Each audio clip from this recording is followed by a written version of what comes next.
We stand tall, words of blades that never fall, debated warriors brave. Every thought we give and save.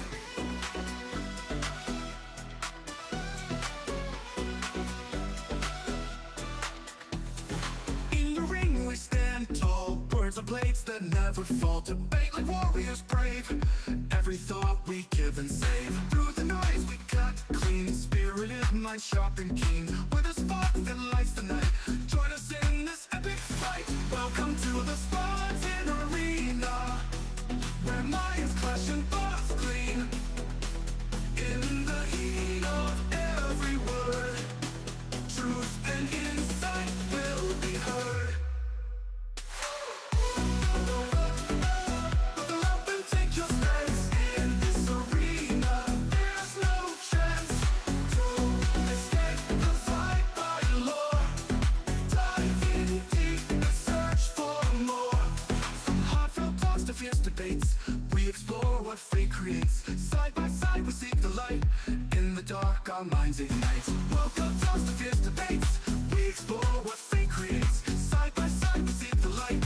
In the dark our minds ignite. Welcome to the Spartan Arena, where minds clash and thoughts clean. In the heat of every word, truth and insight will be heard. Buckle up and take your stance. In this arena, there's no chance to escape the fight by law. Dive in deep and search for more.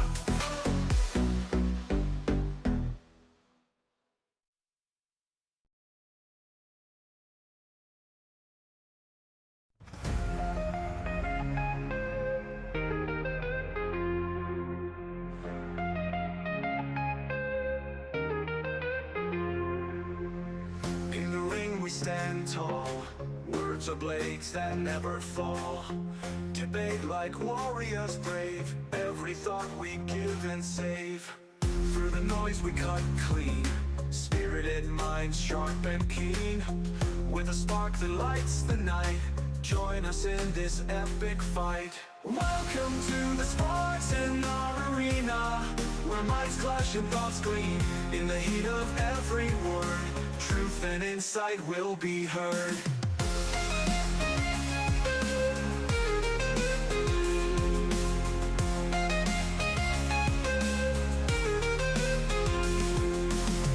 Buckle up and take your stance. In this arena there's no chance to escape the vibrant lore.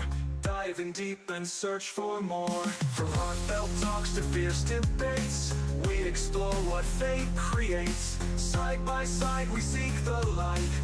In the dark our minds ignite. Welcome to the Spartan Arena, where minds clash and thoughts gleam. In the heat of every word, truth and insight will be heard.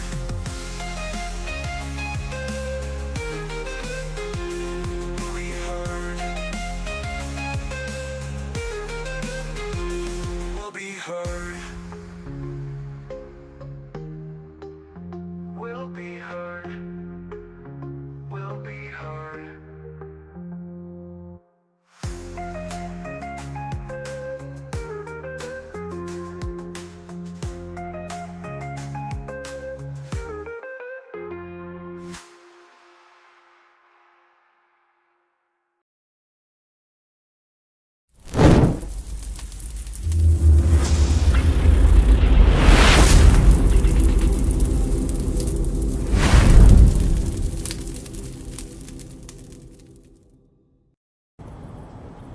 Spartans!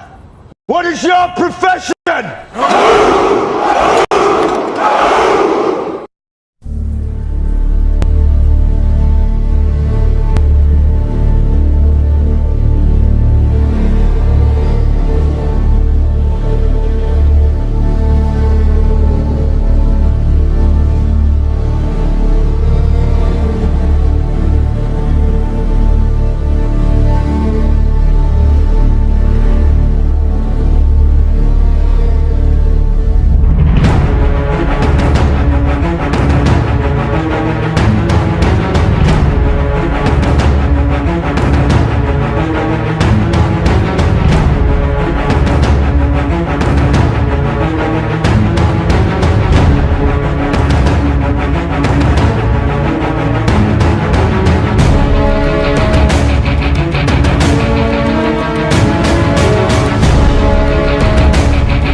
What is going on, everybody?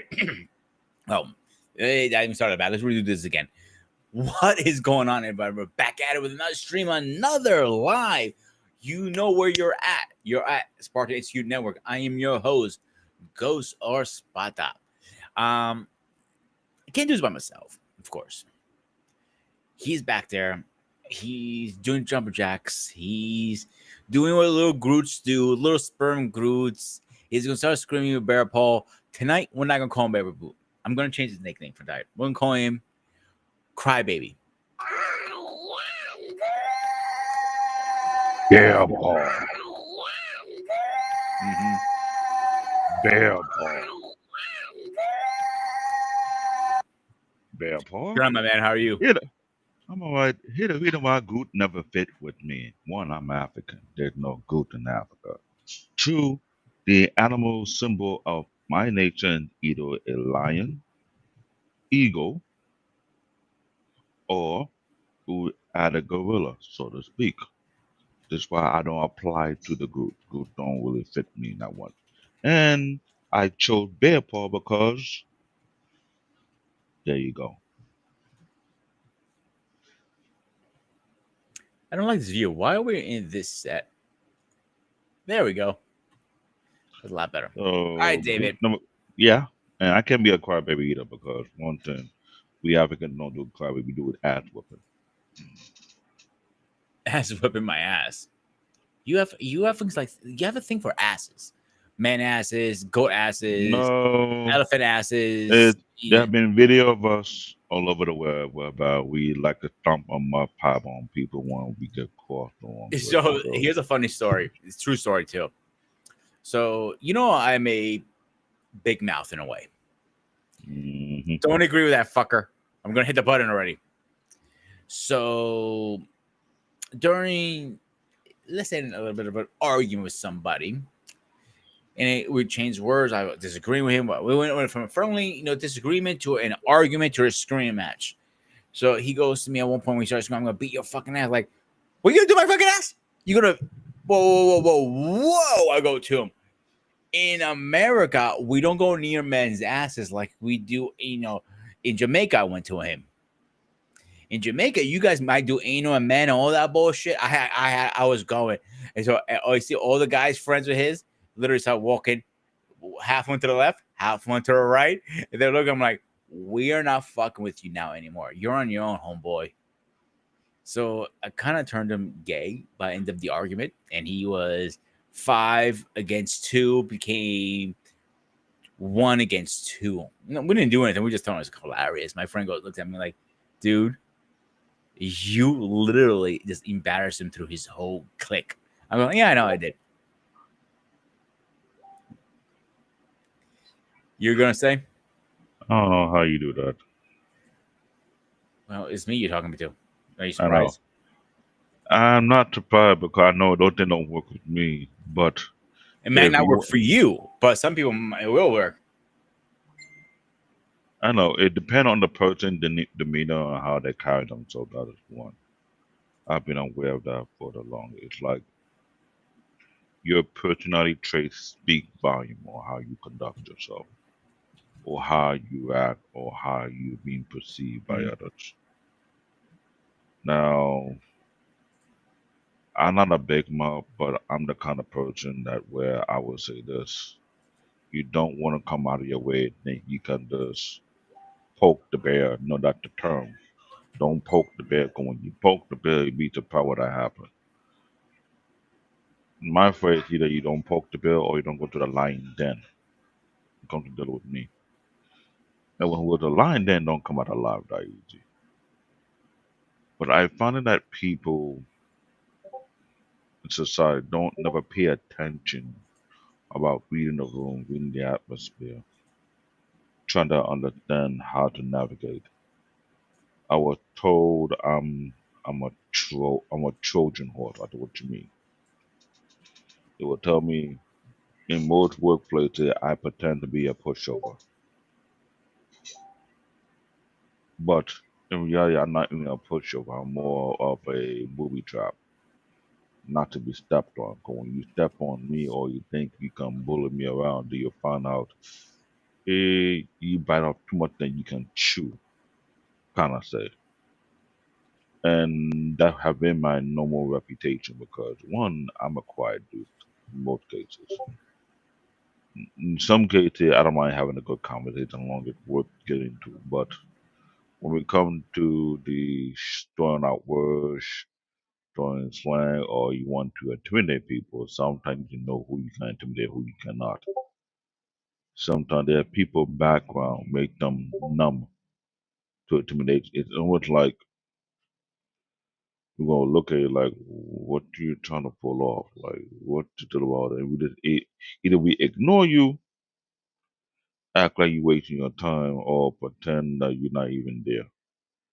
Now, when you don't get the rise or the reaction you expect to get from it because we just look at you like there's no point in engaging, some will walk away, but other will keep on pushing. And that is where you have to have discernment. You can't try the same thing with everybody. Everybody's not the same. But you also got to be careful because some people are brutal. I've done it a few times in my past. But people who have tried to get a rise out of me, I ignore them and they keep on poking. And I had to let them have it, but in a way whereby I literally intentionally embarrassed them among their peers. But I didn't do what you did. I did a little way worse than that. It was more so destroying their self-esteem foundation. That has been a trigger point. If you keep bugging me, keep trying to use me to some kind of stupid joke so you can't get a ride out of me among your crew and your crowd, then I'm gonna give it a look. Be careful where you step on because crossing me will cost you not only your position among your crew. I'm gunning for your self-esteem. I'm going for the juggler, and I'm gonna make you feel not only immature but so little beyond recognition. And I'm not gonna stop. I'm gonna bully it to the point whereby you try the wrong predator, and once I Mhm. smell blood, I don't let it go. I did it. I remember I had one person who did that with me when I was working for MTA. He joined the team, think he's some big boy just throwing stupid jokes. I gave him the look like I'm not in time for your nonsense. I didn't even feel like being bothered that day. I gave the warning to the supervisor. Let this boy know I'm not the one to mess with. Just leave me the hell alone. Guy was picking on me for 2 months straight without me even biting him. When I keep giving the warning, I keep giving the warning because I know the kind of person I am. Some people will warn the guy like you might want to leave this guy alone. You're not that kind of individual you want to mess with. He keep on. Now you say you tugging through man cape. I didn't. You didn't know cape with me. You're tugging my battle axe. Once I pick it up off the ground, nah. And there's not enough meat on the axe. I'm coming out for more. So this guy keep tugging. Okay, no problem. We at one location. He thought he gonna come and embarrass me.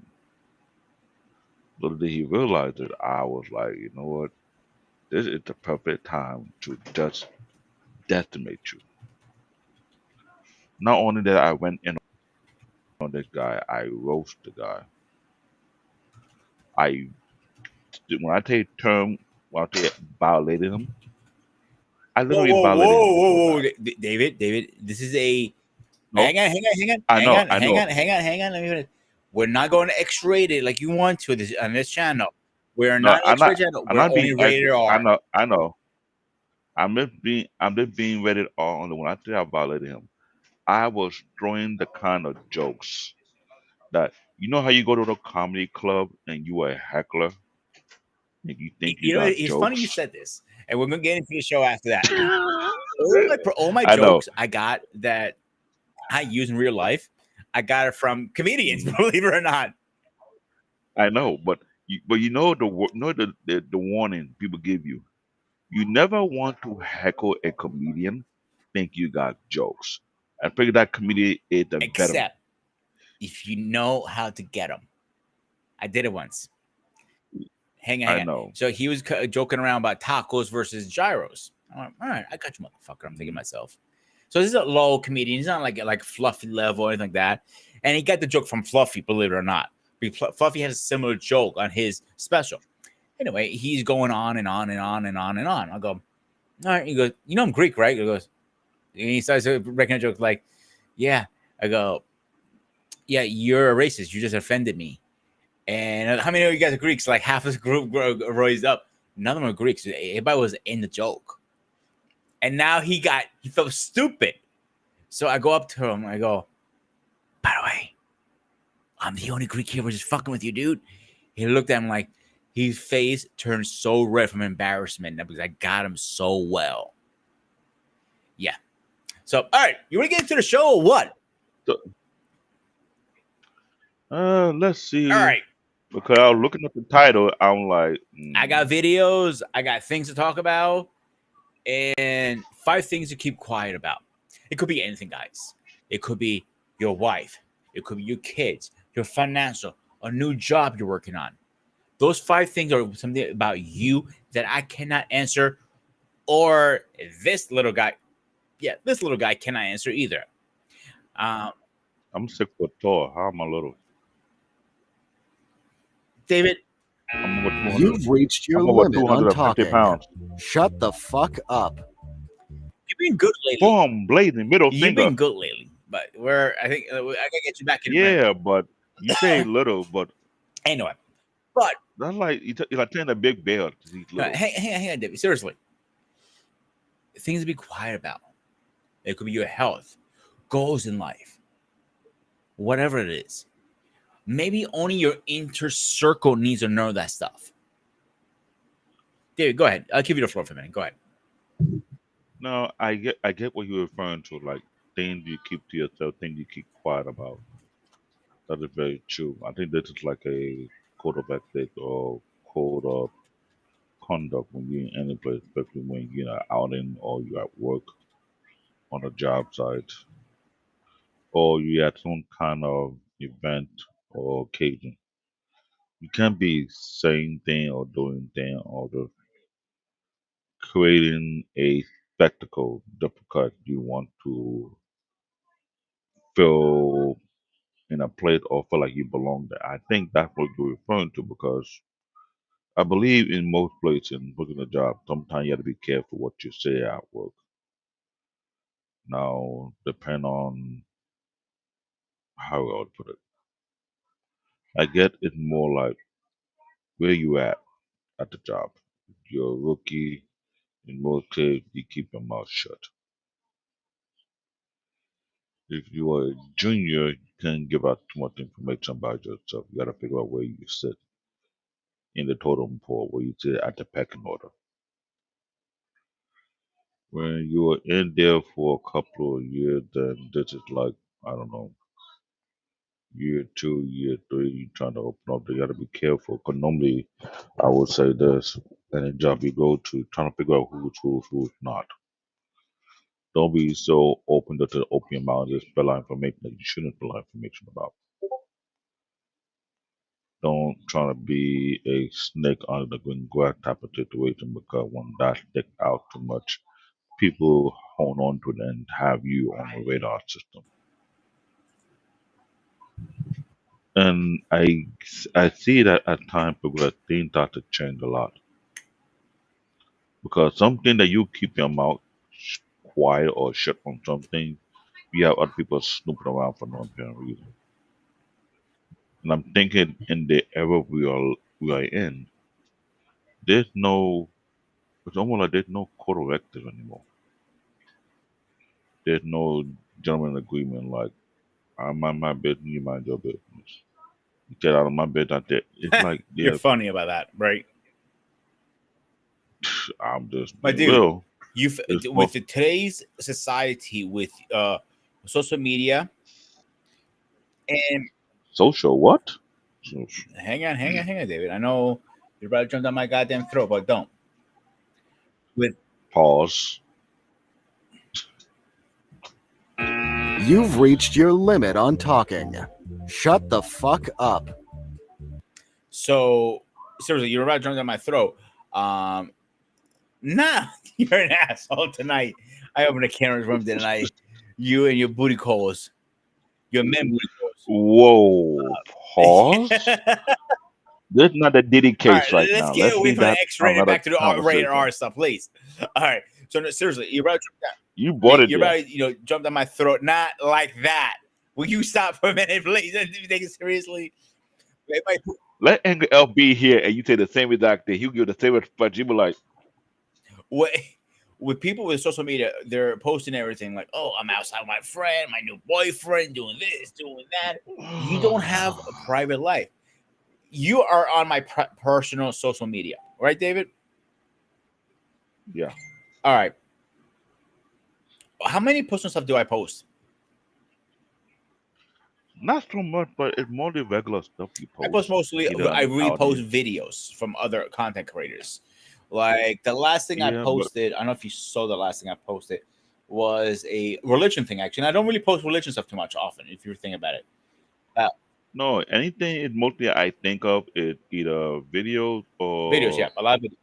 prior prior events you have been to, like Comic Con, no kind of Correct, thing. That's like the generalization of thing. But anything beyond that, no.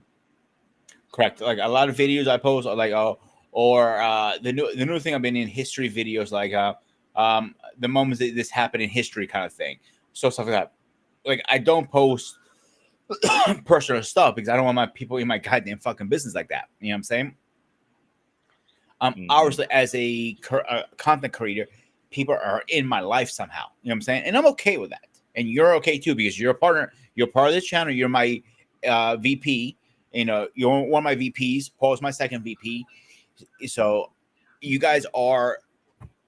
We put our lives out there. Let's be honest here when we do this stuff when we're on camera, I understand. but not to the point that I tell you, "Hey, David, you know, I had um, I had my balls waxed last night," kind of thing. You know what I'm saying? Yeah, whatever. Not like that. But we keep our life so private on camera. We talk about things. We share things that helps the kind, but we Hmm. don't go too extreme. Does that make sense? What I'm saying? That makes sense. All right, go finish what you're gonna say, but then I'll play the next video when you're done. And I want to answer a couple of these comments as we're going through them. The thing when you mentioned social media, I thought the question if it's social media or it's gossip media, which one you want to call it.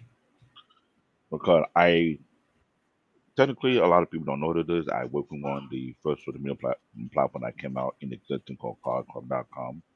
So that have been the building block for multiple social media platforms up to date. But these days, I don't really call it social media. I don't think it's social media anymore. It's more like gossip media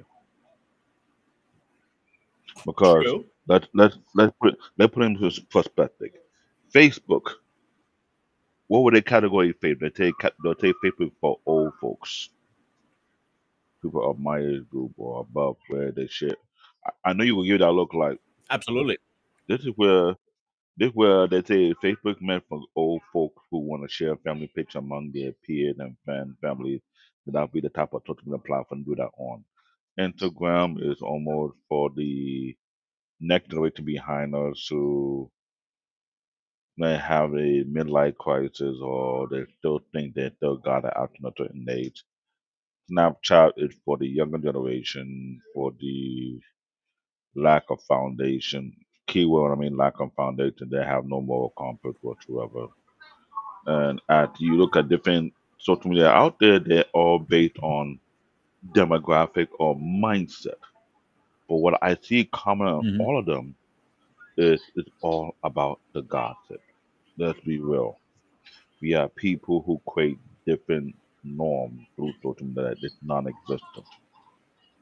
You and I have been on these platforms and other places having the discussion about stupid, unfounded ideology, some bullshit gossip, some bullshit talking point, and we have a person who come up like a damn scam himself aka scam unlikely, without telling people, oh, you have a talking point mafia, then I thought the question is it talking point mafia they're referring to people or the people who have real life experience? Which one is which?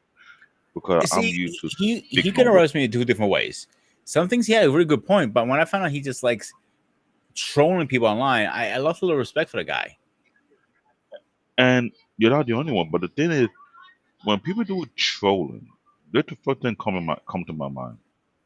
Immature, lack of spine cord, no more compass, bored, keyboard warrior. We're part of the dweeb society. Hmm. People who troll are more likely people from the dweeb society. They're the one the people either they were put in that corner back in high school or middle school, whatever. They feel like they need to latch out.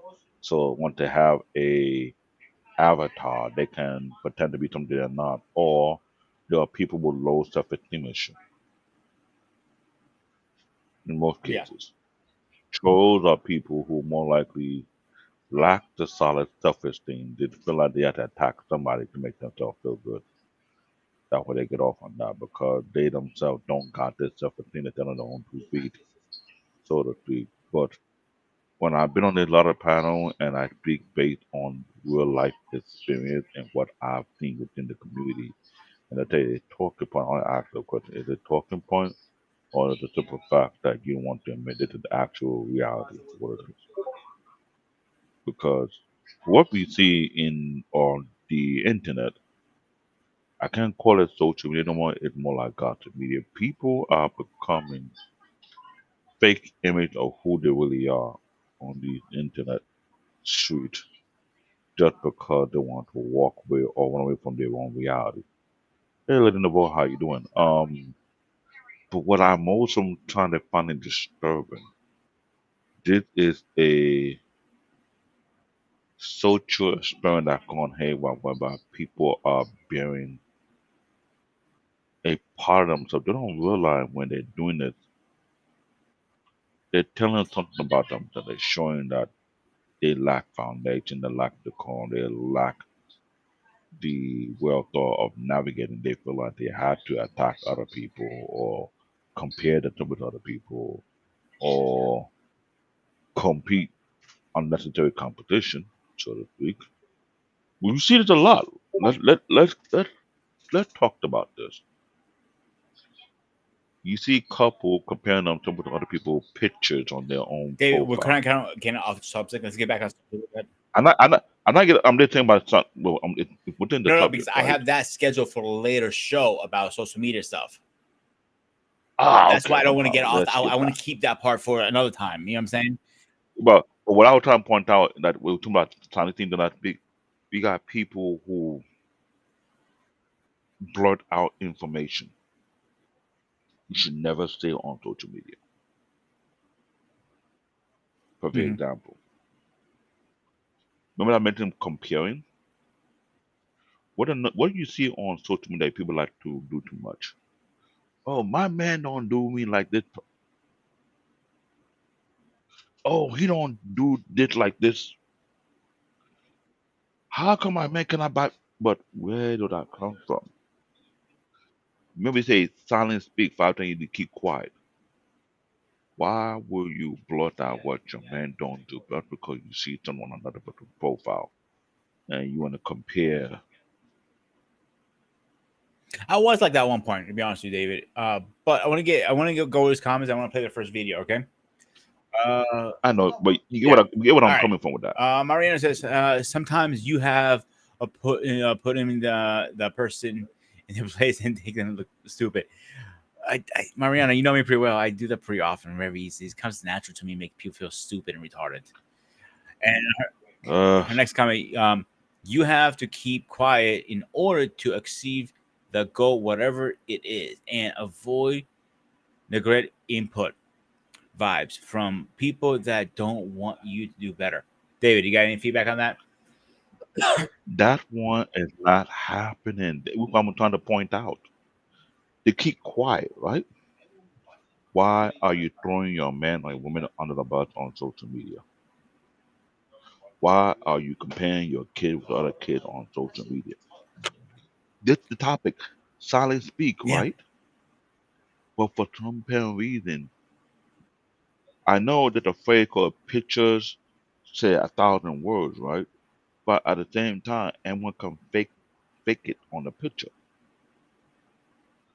Why do people go so far to compare what they see on somebody's post, but don't know what's going on in their real individual life to begin Hmm. with? All right. So Yeah, there are people making money off this thing right now, whereby people just. And I'm wondering, like, okay, when was somebody thought? When was somebody start teaching social media decorum?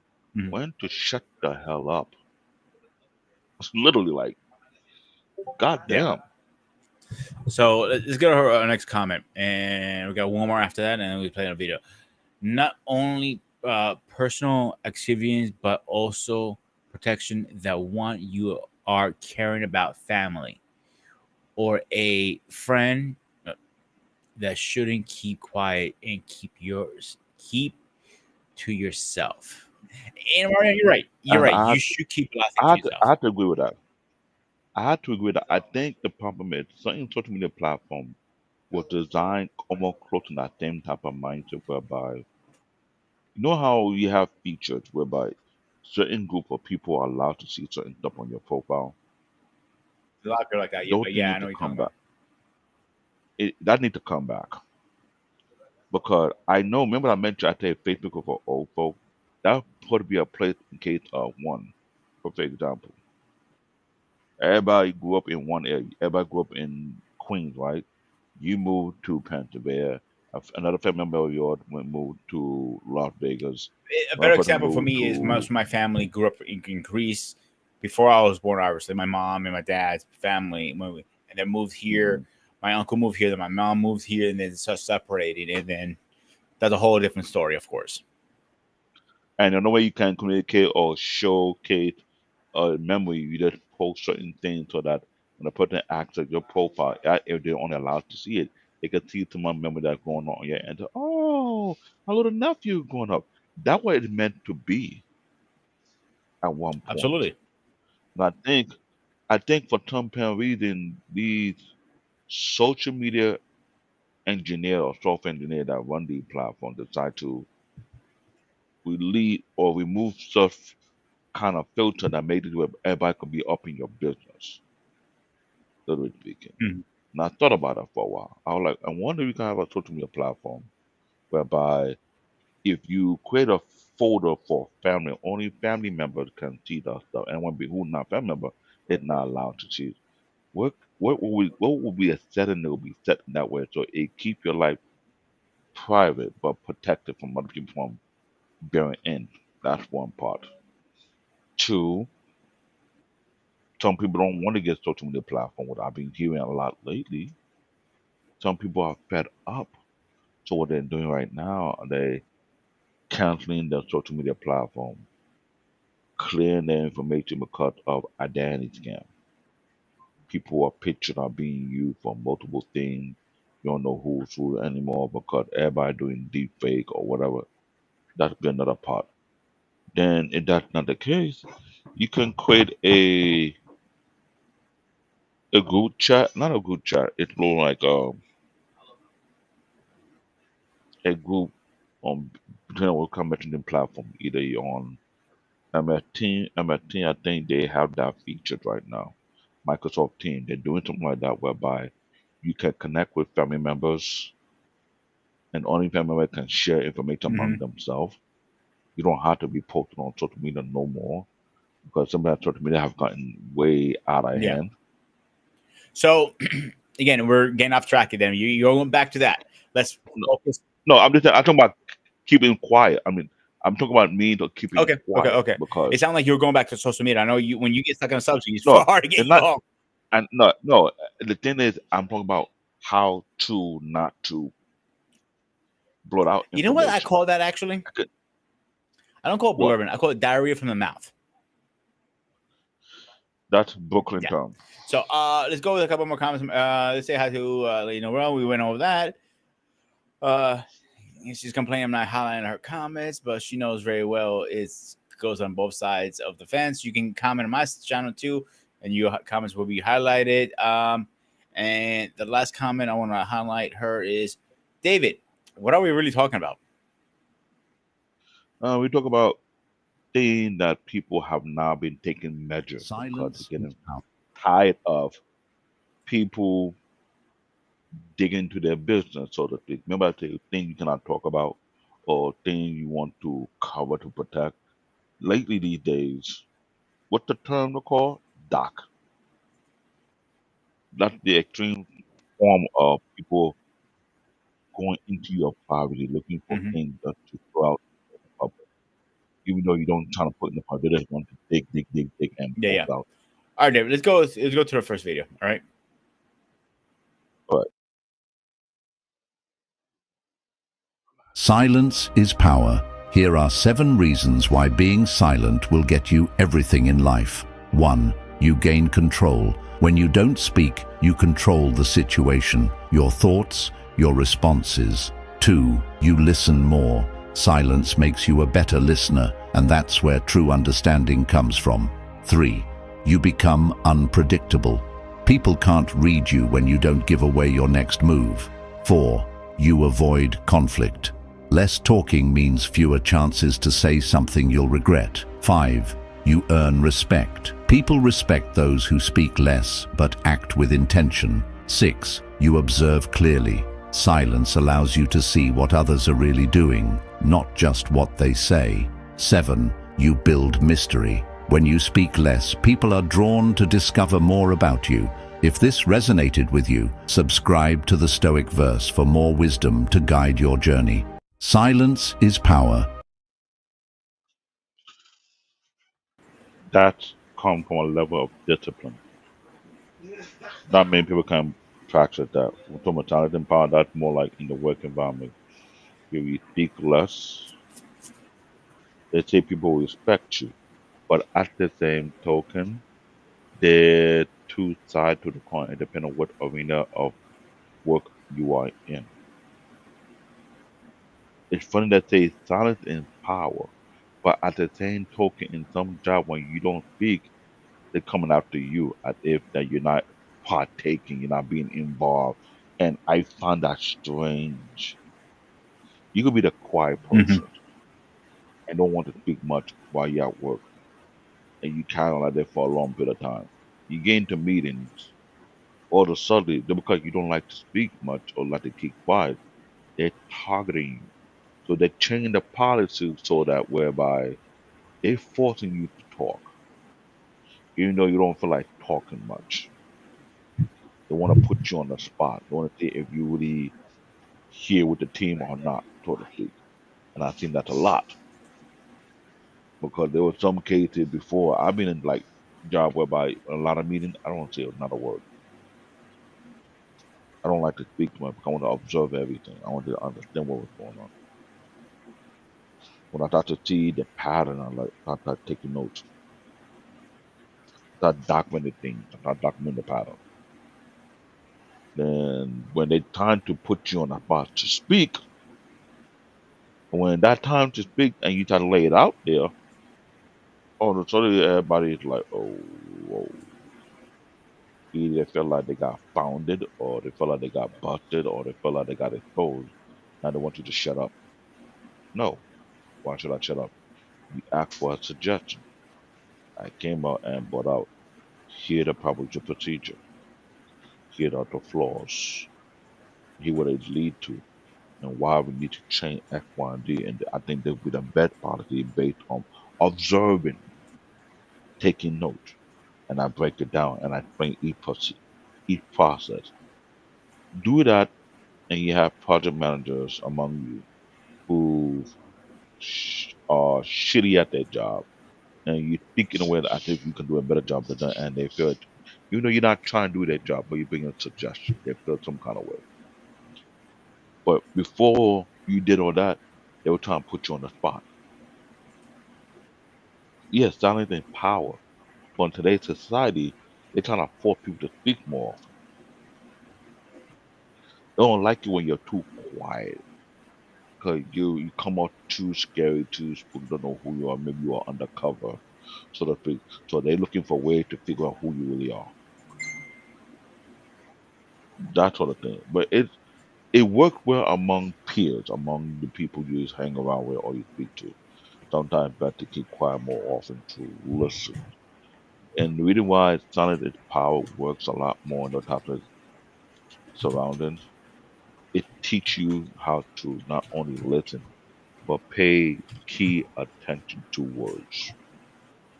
Pay key attention to conversation. I think this is something that you and I have spoke about.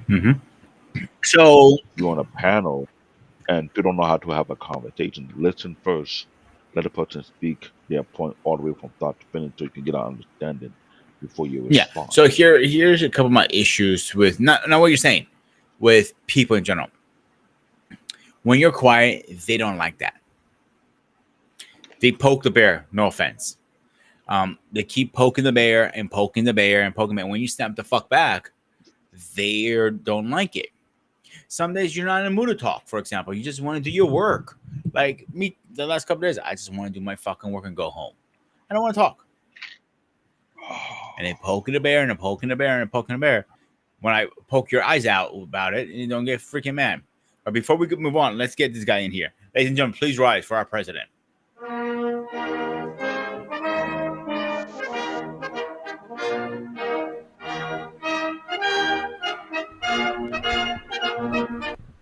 Mr. President, how are you tonight? I'm okay. What's going on? Nothing much. We are talking about things to stay quiet about. I Okay. just finished playing the video. Did you get a chance to see the video? Or want me to replay No, it again? why don't you just give me a breakdown of what of the 5? What have you covered so far? Just give me the. We haven't. We just started getting into deep into the conversation. We just played the video. Oh, we were okay. going back and forth All with right. things. I was going about right now. Me, they were going back. Sometimes you just want to be quiet because you want to do your work and go home. You don't want to put your business out there at work. Sometimes you just want to get your shit done and get the fuck out. And people poke the bear, to the you snap back and saying, "Listen, I just don't want to talk. I just want to do my fucking job and leave me the fuck alone." So that's where we left off. Okay, what you got?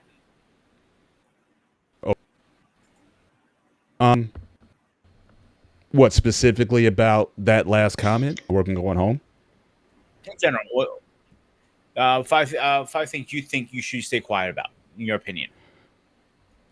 It's not about a thing that you should be quiet about. I think, depending on the your ability to take risk or deal with the consequences of what you say is what matters. I don't think there is anything that should necessarily be off the table. I see a lot of content creators, for example, that are very transparent when it comes to different aspects of their life, weaknesses that they may have, addictions that they may have, trauma that they may have had. So it's really, are you really willing to deal with the consequences of putting your business out there? And for some people, it's liberating when you can share your life and whatnot. So it's like nobody can come at you a lot of times when, but if you're trying to hold on to secrets or whatever, carry that burden around, then that could be more damaging than just getting it out. And for some people, it's almost like a freedom in that it's almost like if you guys ever saw 8 Mile with Eminem and the last rap battle where he basically took apart the guy because he basically put out everything that you're going to say. Yeah, I'm white. I live with a trailer park with my mom. The guy took my girl, all that kind of stuff. So what are you going to say about me at this point that people don't know? A lot of times we oftentimes see the most transparent people. It's almost like they're bulletproof. But people who are trying to hold on to secrets and whatnot, they're very vulnerable. Them stuff goes out. Oh, my stuff got out, and now they got you because they see that as a weakness or a vulnerability. But sometimes it's just better. That's why a lot of politicians can learn from that. Don't wait until someone drops a newspaper article on something that you know that's out there. Just come out there and fess it up and say, "Yeah, I did this."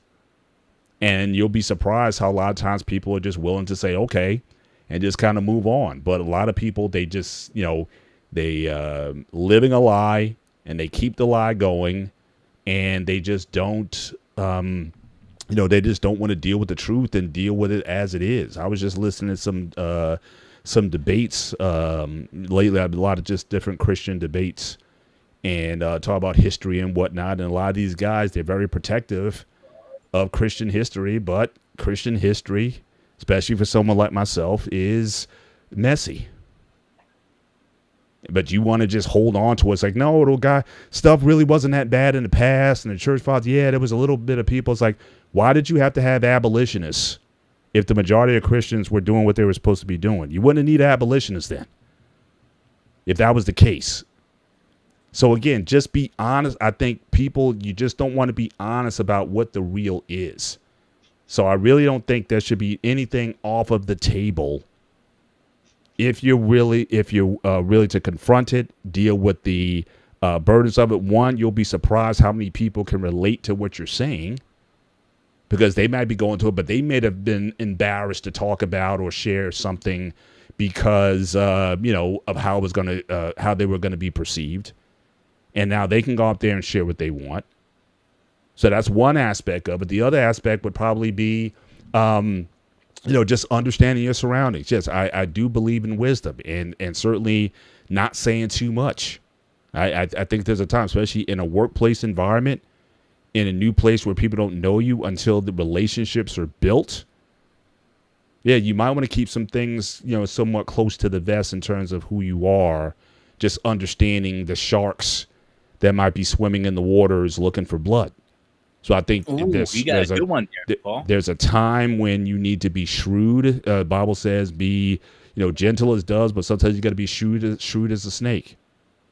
And you have to understand who the players are, who the ones who are looking to exploit, and govern yourselves accordingly. So I think that there's a time and a place for everything. But I've seen a lot of people who've been very successful, certainly in the world's eyes, by living their lives out loud. Guys have been addicted, alcoholics, addicts, whatever. And it's just like, and people, because, like I said, people relate to it. Whereas the person who's so quiet and closed off, they don't draw people to them because, there's no relatability there. And for the quiet person who just wants to shut up and do his job and go home, that may work only up to a certain level. But certainly in a corporation that is political, that is based on relationships, that may not work. You may find yourself in the tech field, or you may keep yourself on a lower level rather than like a managerial space, or get the promotions because they may say he or she, you did a good employee to do the job and whatnot, but can they lead people? Can they build relationships with people, earn the trust of people around them? And bust is sharing part of your life and getting them to share theirs, and that they feel comfortable with you. Relatability is important, and it's hard to be relatable if you don't say anything. So it depends on what you want. If you're the type of person you just want to do your job and go home and shut up and not do anything, then fine. Then you'll get certainly what that level requires. But then don't complain if people pass you up for promotions. You'll say, look, I work harder than anybody here. Hard work doesn't necessarily mean that you get promoted, at least not in areas where you have to manage people. That's a totally different skill set. And you have a lot of people who have a high IQ, but they have a very low EQ.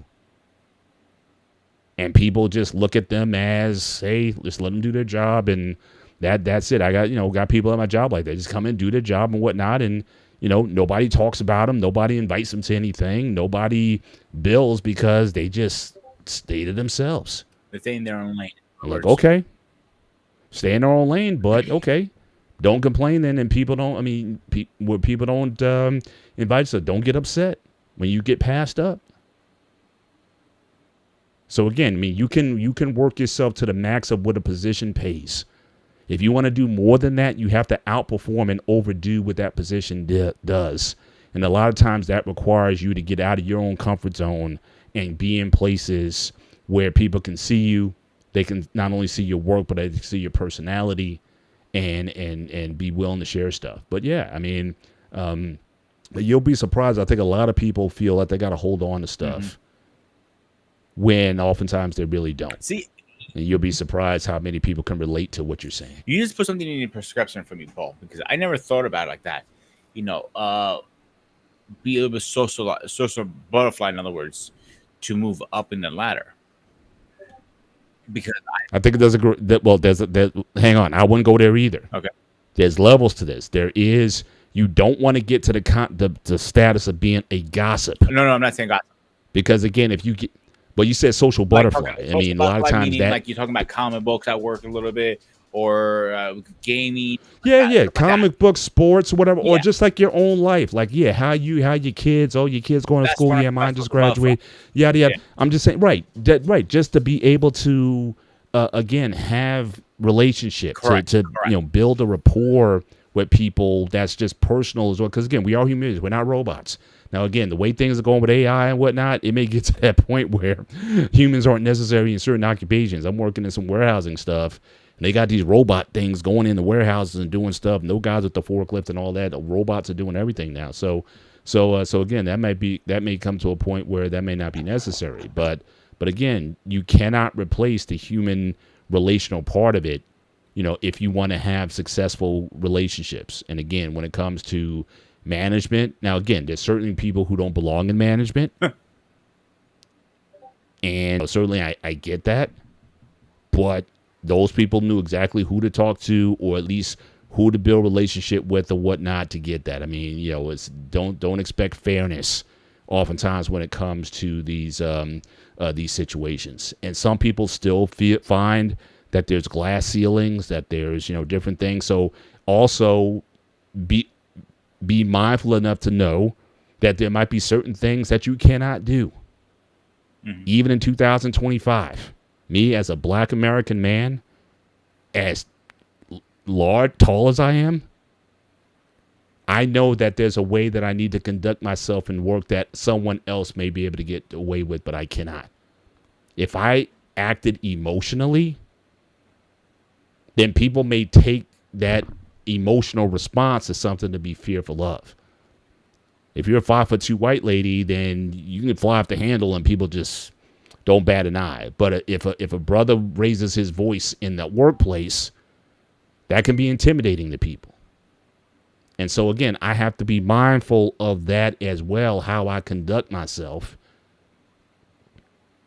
So again, it's at the end of the day, it's knowing your surroundings, it's knowing your audience, and using wisdom in what to disclose and what not to, when to talk and when not to, who to trust and who not to. And again, dealing with the consequences of what is said.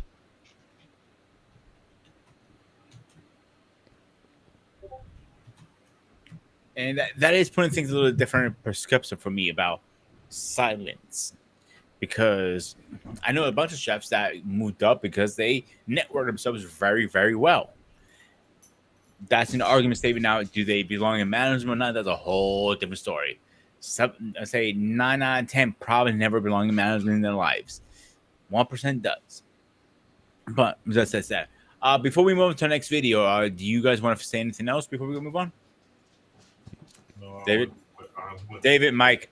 But I will agree with what Bennett was saying, because me and him work in almost similar work environment, and sometimes you have to be careful what you say and what cannot say. Well, believe me, those type of environment on the corporate sector, in the corporate office, there are people you have to pay close attention to from a distance to make sure you don't be in their circle of things. This is why I'm the same way like with the Bennett. In some cases, I'll just go and get a job done, try and get out. I'm not trying to have a conversation unless you're my teammate and we're working doing the same type of thing. Then from there, I may ask questions just to get to know you, so I can be familiar with who you are, so in case you're a reliable teammate or not. I will not pry too much into your business unless you want me to know. Because in our at tech, it's normally you would call it a doggy dog world. There's some people just there who are not really tech or engineer. They pretend to be something they're not. but they're trying to figure out how to maneuver or navigate to climb up the ranks so they can get to a boss position so they can throw their fake weight around, so to speak. All right, Mhm. let's play this next video really fast, guys.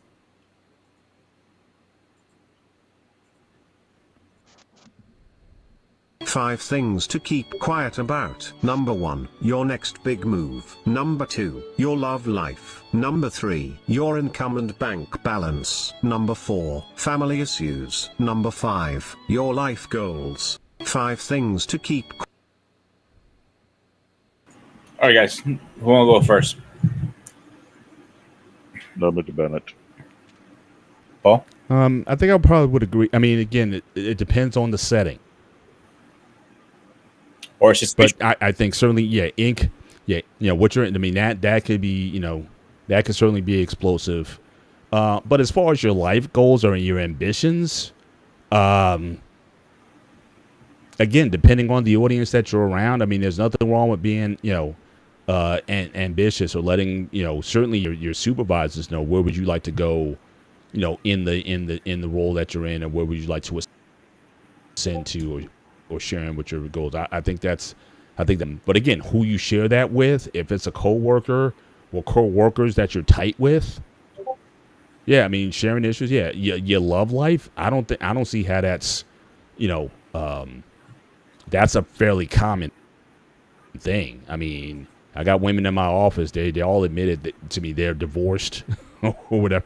So I don't know if that counts, whether, if your marital situation or not, but people, that's a pretty, open thing where they've shared that without me asking. I don't go around asking your man. In fact, you can't. It's funny. I was just looking at, I think I was just looking at illegal questions that you can't ask at work. And so there's like a bunch of them here that they're saying you can't really entertain. But amongst those things, yeah, your marital relationship, are you pregnant or not? Again, those are a lot of questions you can't go in. Your mental health, or are you on any mental health medications? You certainly can't talk about those. And again, I forget everything that the guy said, but yeah, love life. I think that's at lunchtime at the lunch table, because I know people who get together every day. And they're not just talking about sports, when relationships, whatnot. I think there's nothing left on the table. And so, kids, what's going on with your kids and their situations that are going on, family, your parents. I think a lot of that stuff is fairly common. Certainly in a work and love life, I wouldn't get specific about for example, my love making on very few platforms. But I know there's content creators. That's why I said earlier, it depends on that you're running it. Some people are very open about their sex life in these streets, and they're very success, they're very they make it very profitable. So I think really time and place and audience really is what dictates these things. I would never, certainly say, I don't think it's appropriate any time to say how much you're making in your company and sharing that where everybody knows about it. I think that some companies is actually a fireable offense too. Yeah, that's. I mean, a lot of companies I work for, even the company I work for now is a fireable offense if you talk about your pay. Yeah, so that one I would definitely stay away from in any context. But again, love life. Are you dating somebody? You got a boyfriend or a girlfriend? You got you're getting engaged. Or like I said, if you announce you're pregnant, I mean, obviously if you're pregnant, people are going to see after a while. And there's been plenty of times when we've thrown baby showers and bridal showers and all kinds of things at work or whatnot. I mean, I don't think you can be so hard and literal with this that again, you avoid that idea of human relationship. But again, I've been to plenty of. In fact, the last company I was at, they threw baby showers. It's almost like they had a baby boom there. because it was like every month or so there was like baby showers left, right, and center. All these women were having babies, and so I think that's certainly something that um, is something that's pretty norm, pretty standard.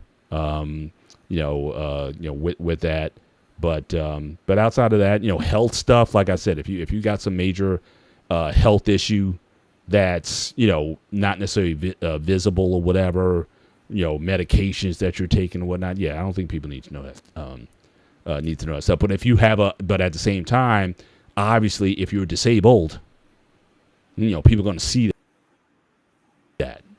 But even then, you're not necessarily, unless that person decides to volunteer and talk about it. But if you're in a wheelchair or something like that, or you need some sort of assistance or blindness or whatever, I don't see how you get around that. But as far as you pressing them on, oh, what happened and all that kind of stuff, yeah, I think those things are improper. But again, I think a lot of that gets fleshed out over time as you build relationships. And I've seen some teams that are pretty open. Or colleagues get pretty open with someone where it's like you generally become friends, and it goes beyond the work situation, the work environment. Corporate's going to do what they're going to do, something like that. But even after then, they're still friends afterwards. They meet outside of work. You know what I mean? So those kind of relationships do build, and those conversations, wherever they lead to. David?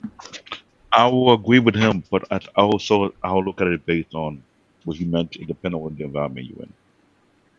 For techs or corporate office, that may be apply in that kind of way. But there are people who working back that come from similar community. Let's say they come from the same community. So let's say you're working for GMT, for BMW, car factory, whatsoever. You all came from the same neighborhood. Now, then, when you're having this conversation, the conversation will be almost normal because you see each other every day in the same area.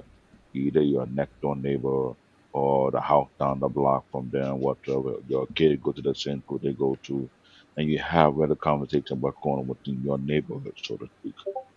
That normally be the conversation you'll see with people who work in car factories or the other industry area where they're in ground zero or any kind of manufacturing plant. That'd be the type of thing you see it considered to be normal because their life is very more like I can't say mundane, but it's looking for the word. It's like a regular routine. Monday to Friday, they're working on in the manufacturing plant. They start that particular shift. Everybody knows each other. Everybody come to the same area. Sometimes you have carpool with these people. Yeah, from the same area. That kind of thing is not much of a big deal compared to the city area, whereby you're not in the same neighborhood, you're from different area, but you have to be careful what you speak. So to speak. Because I've been paying attention to that, and I realized some of these points they point out, some are good, some are bad, some apply to some areas, some don't. Act by age. I'm not gonna do this to age conversation. That's among the ladies. They make up these rules since for the past 4 or 5 decades. You can't ask more about her age, but you were asking them about his age. And that age, you will tell you, oh, I'm 30, I'm 40 this, I'm 20. Never a big deal, but when it comes to women, oh, you can make, yeah, so yeah, but I can lie about the age, right? Whatever. That's one of the weird things, the way where I try to ignore. But it all boiled down to the work environment, I firmly believe. Either, corporate sector, either tech or end user, whatever. That's what my youth, if you work in office, you work in a hospital, you work in the school, you work in a manufacturing plant, you have to determine what can I say among that area because you want to make sure you protect your house or protect your family or protect yourself from any unnecessary drama. Now, if you're from a community whereby you're all work in a factory, you're all in the same neighborhood, y'all go. I'll paint a picture. If y'all in the same neighborhood, your kid go to the same school, you attend the same church. Mm-hmm. You're gonna have a talk about a lot of things. That's not gonna be dodged. Hey, how's your son? Yeah, yeah. Yo, yeah. Were you there the other time I told him the game? I wasn't able to go because I had to work overtime. Oh yeah, your son scored like 15 points. So. You get what I'm saying? Yeah, yeah. And that same neighborhood, same community, that kids and people on the same team. Sometimes you got ask the parent, I won't be able to add or the boss want me to stay behind. Can you look out for me? Okay, cool. We'll let you know what went down. That kind of thing. Those conversations, that's more like y'all families, y'all neighbors, so y'all gonna have that discussion. That thing will be different because the environment is different from the city environment. That's why I'm saying when I look at these things, it's you just really have to pinpoint where those things apply. Because if I was working in a manufacturing plant myself and I'm carpooling, five, eight of us, we're all in the same dynamic. You don't want to be driving an individual car because it's kind of annoying to. I just, you know what? Who car is bigger? No, you use your car. You pay money for the gas. That has been the schedule. So everybody save money. Everybody hang out. You will talk about almost anything. Like, yo, you know who the coach or this new team? 'Cause I know this coach he retired. You know who will take over today? I don't know. My someone telling me that the coach might not be good. You sure about it? Look into it. I want to make sure that my son don't get kicked off or we put on the bench. Cause last time we didn't get another hour to play on the field. He was on the bench for that type of comment that's gonna happen among coworker who kids are in the same football team or same back, whatever. That would be the thing. Imagine if Mr. Benedetto was playing basketball and some of his coworker also have kids go to the same school and talk about the game kind of thing. That would be the counter that would pop up. To tell you, oh, I wasn't able to go with the game. How my daughter? Was she good or whatever? Yeah, she got fouled out a couple of times, or she almost. Maybe able to, oh, you know what? Thank you for the insight. I will go and talk to my daughter about it, see how I can help her give her some pointers. That'll be the kind of conversation that you would see what we consider to be normal. Because there's a familiarity behind that, so to speak. But I believe, whew, I know, Paul, you agree with me. I think these ideas, it varies based on multiple dynamics. And you and I have seen it before. Either we appeared on the same community, we either go to the same church or the same school, or we attended school together, we all in the same neighborhood, we never moved out of there. We grew up there and we stayed there. You start to ask yourself, do these things apply to us or they don't apply to us, so to speak? Mm. If your family have been in that same community for over 30, no one moved out, everybody stay in the same place, that thing go out the window because I knew your grandma, you know my grandma, I know your pop, you know my we in the same area, our kid grew up here. It's kind of like that'll be Mm. out the window, but it's Mm. not the same apply to people in a density city or who do. Sometimes you're thinking, can you apply this in a small town? Well, it's interesting. We had a show a few weeks ago talking about communities or what happened to the community. But to me, it's almost like, what do you want? I mean, communities are going to be intimate. News is going to get around. Someone's going to know your business. That's part of community also. So do you want a community or not? Or do you want to live in the suburbs or live in the rural area if you don't want your business around, which happened for a lot of people. A lot of people who grew up in an urban environment, they go to the suburbs and there's no communities out there really.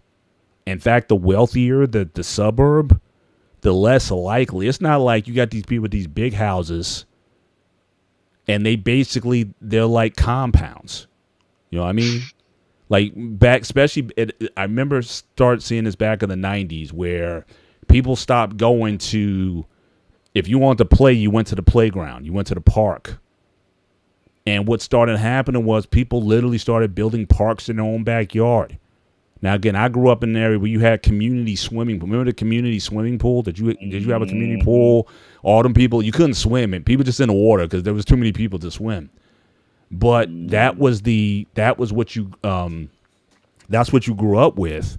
But then people, once they got some money and they were able to move out of the urban areas and went to the suburbs, they built these little mini amusement parks in their backyard. They got the in-ground pool, they got the big jungle gym set for the kids, so that it's like the kids didn't have to go anywhere. So the idea of going around riding your bikes in the neighborhood with your friends and whatnot, you don't see that a whole lot anymore, where all the kids on the block knew the kids and stuff. And you guys took your bikes, your Huffies or whatever, and went biking around town or whatever. People don't do that stuff anymore because people decided that they want to be by themselves. So the idea of people just wanting privacy,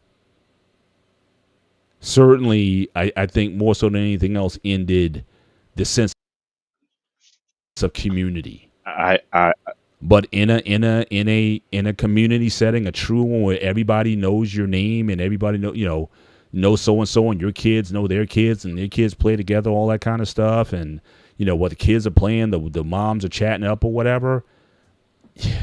You don't see that anymore. whew, I'm glad you mentioned that because that dude struck a chord, and that is something I've been wondering because in this Western civilization, we went from building a community to the point whereby we dismantling the community our damn self. No one wants to share information. Everybody to mind our business. So if we are living based on that code of ethic, right? Whereby everybody mind our own business, nobody in our own business, then what is the point of speaking about the community when we're not in a community to begin with? Yeah, and it's not I, a I, it's I, I not that's a, Go ahead, go ahead, go ahead. now it's not, and it's not a dysfunctional thing. I said people. It's like it's almost like a sign of affluence. It's not like these places where these suburbs. It's not like where the money. I mean, that's where the money is. So it's not like a dysfunctional thing. It's like people look at it as upwardly mobile. You get your own little spot. I know we got some friends. They live in the most remote areas. It's like driving down to see them. It's like I get no cell phone data. So if I'm going off of GPS, my GPS stops working because it's like y'all in the middle of nowhere. It's like, yeah, we like our privacy. Like I said, they got a little playground down there. So yeah, they love people coming from all over down to their spot to have their parties and things like that. But it's like they are like out there, man. I mean, yeah, it's tranquil and all that, but I'm like, for me, that's a little too remote for me. I want to be where I can be less than 10 minutes from the nearest store or whatever. But there, you driving miles, all you seeing is like one lane roads and stuff like that. I mean, they're like, but but again, they grew up in the city and he decided he wanted a different life, so he just moved to the And burbs. I He moved noticed and I know to the more where his farming communities are. and I noticed that because this is something whereby this has been with the word programmed to us for a while now. Because of the simple fact that this is why I asked that question: are we a community? Because among black people, we Mhm. don't build equity within ourselves. We don't build a foundation that actually require to really to call it a community because if we are working on a Right. code that whereby everybody mind our own business, then it's we don't have a Right. community to begin with. We should Right. stop saying But I think it's across the board. I think it's across the board though. I Because like I said, a lot of these suburbs, they're mostly white, or certainly non-black people. A lot of times we move into those communities, we're like the only black family in the whole neighborhood. bingo. You know what I mean? Where back in the day, yeah, we grew up, there was black there's plenty of black people. People decide to leave the urban areas, go into the suburbs. You're the only black family within like in the whole area. And then people get worried. It's like, oh man, black family moved in. Is the property value is going to move down because the black family moved in? I mean, you got to deal with all that kind of And that's stuff. I thought about So that too. so And I thought yeah, about other community, like for example, the Jewish community when they move at a collective. They don't move at individual. I also noticed that. because there's a infrastructure that they built within themselves. You and I both know about New Yeah. York City, New Jersey, Connecticut, right? The Jewish community are mostly heavy in New York. That for a lot to be silent speak, it doesn't apply to the Jewish community because there's an infrastructure that they benefit from. Whereby they have a collective food bank, so to speak, in case of an emergency. Everyone benefit from that particular food bank because they're all part of that particular community. They're the organization that have been built upon just in case of a mechanism put in place just in case of anything can happen, like the past pandemic. They have the means to survive it and overcome whatever hardship that come across because not only they build a community, they build a collective and they build a system that not only benefit them but only those who are part of that group. So question is, if you want to be like, okay, I'm gonna move to the suburb, then you're almost like you're entering the realm of doomsday prepping, if that's what you want to call it, or you want to call it something else. Because when you live in a rural area where you're far away from everybody else, and you tell you like you got one lane road, or you gotta take a off road path to your compound, so to speak.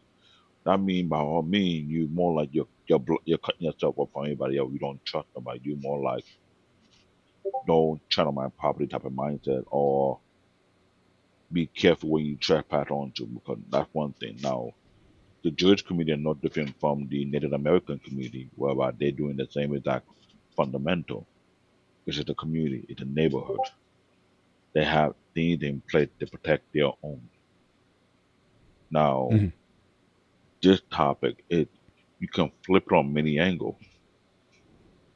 Do we want to build a structural community that we can benefit similar to that of the Jewish community or Native American, or we want to stick to the I mind my business, you mind your own business. We don't talk about equality among each other whatsoever, but you cannot, you're not allowed to use the word community because based on the definition, shout out to Cheeky Banter, words got meanings.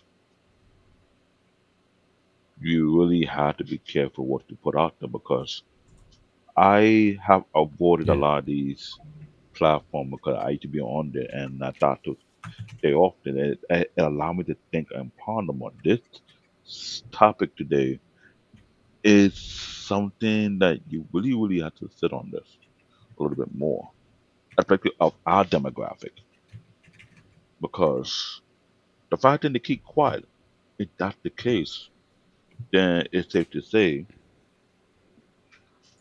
we're not here to build a community anymore. Then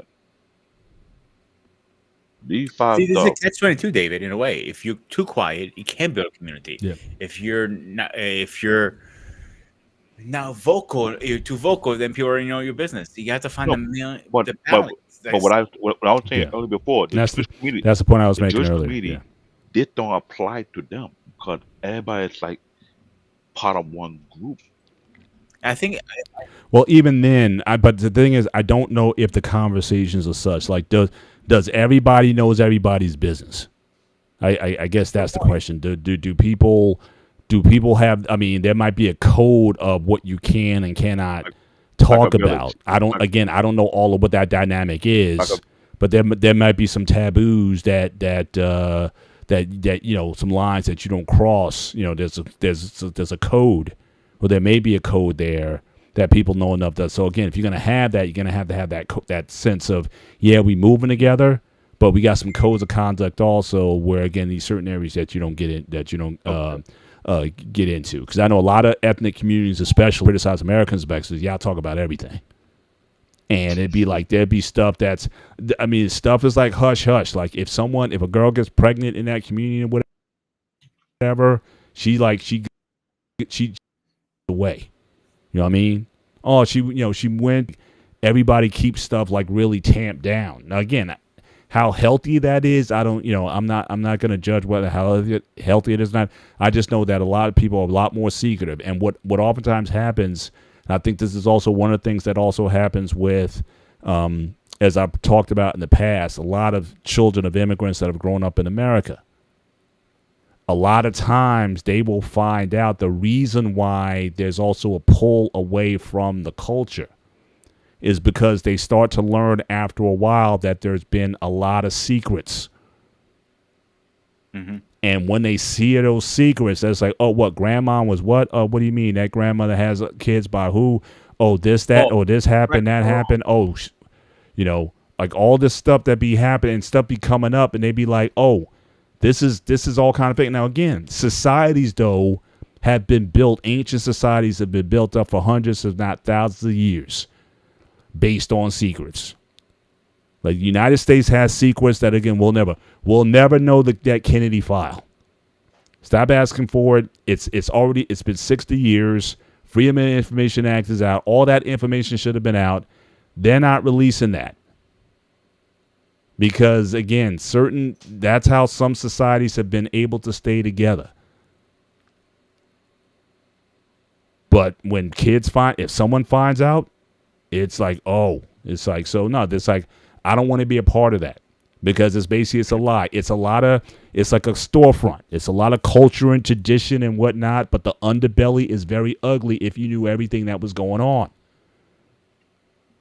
And if kids get it, and kids smart these days with social media and connections and whatnot, people find out stuff quick.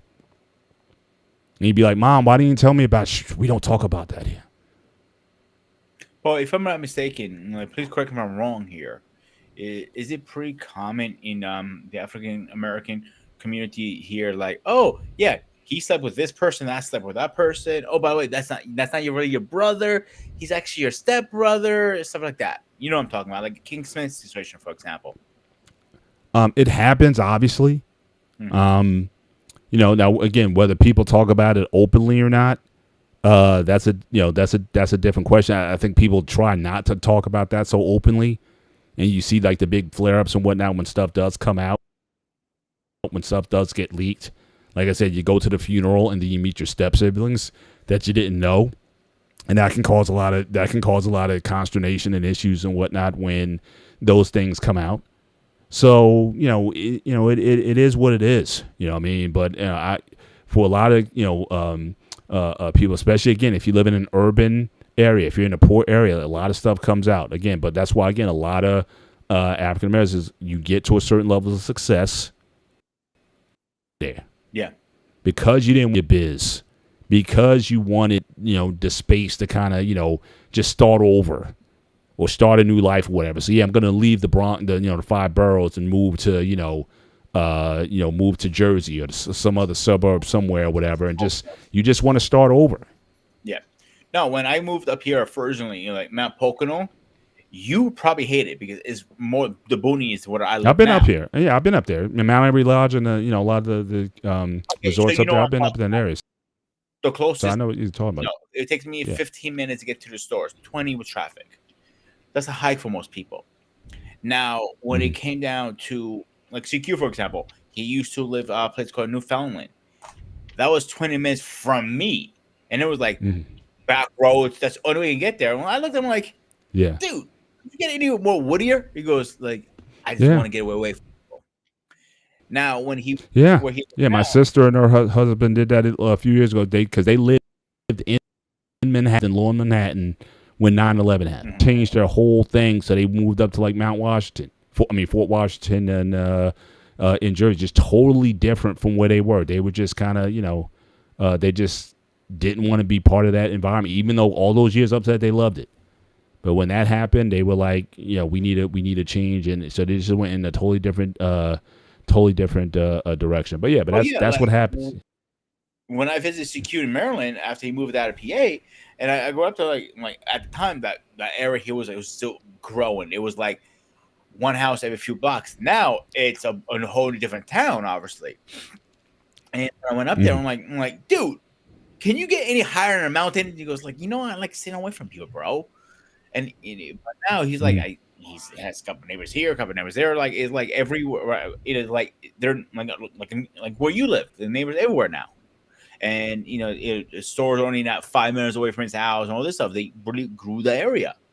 I'm like, so again, some people just want to stay away from people.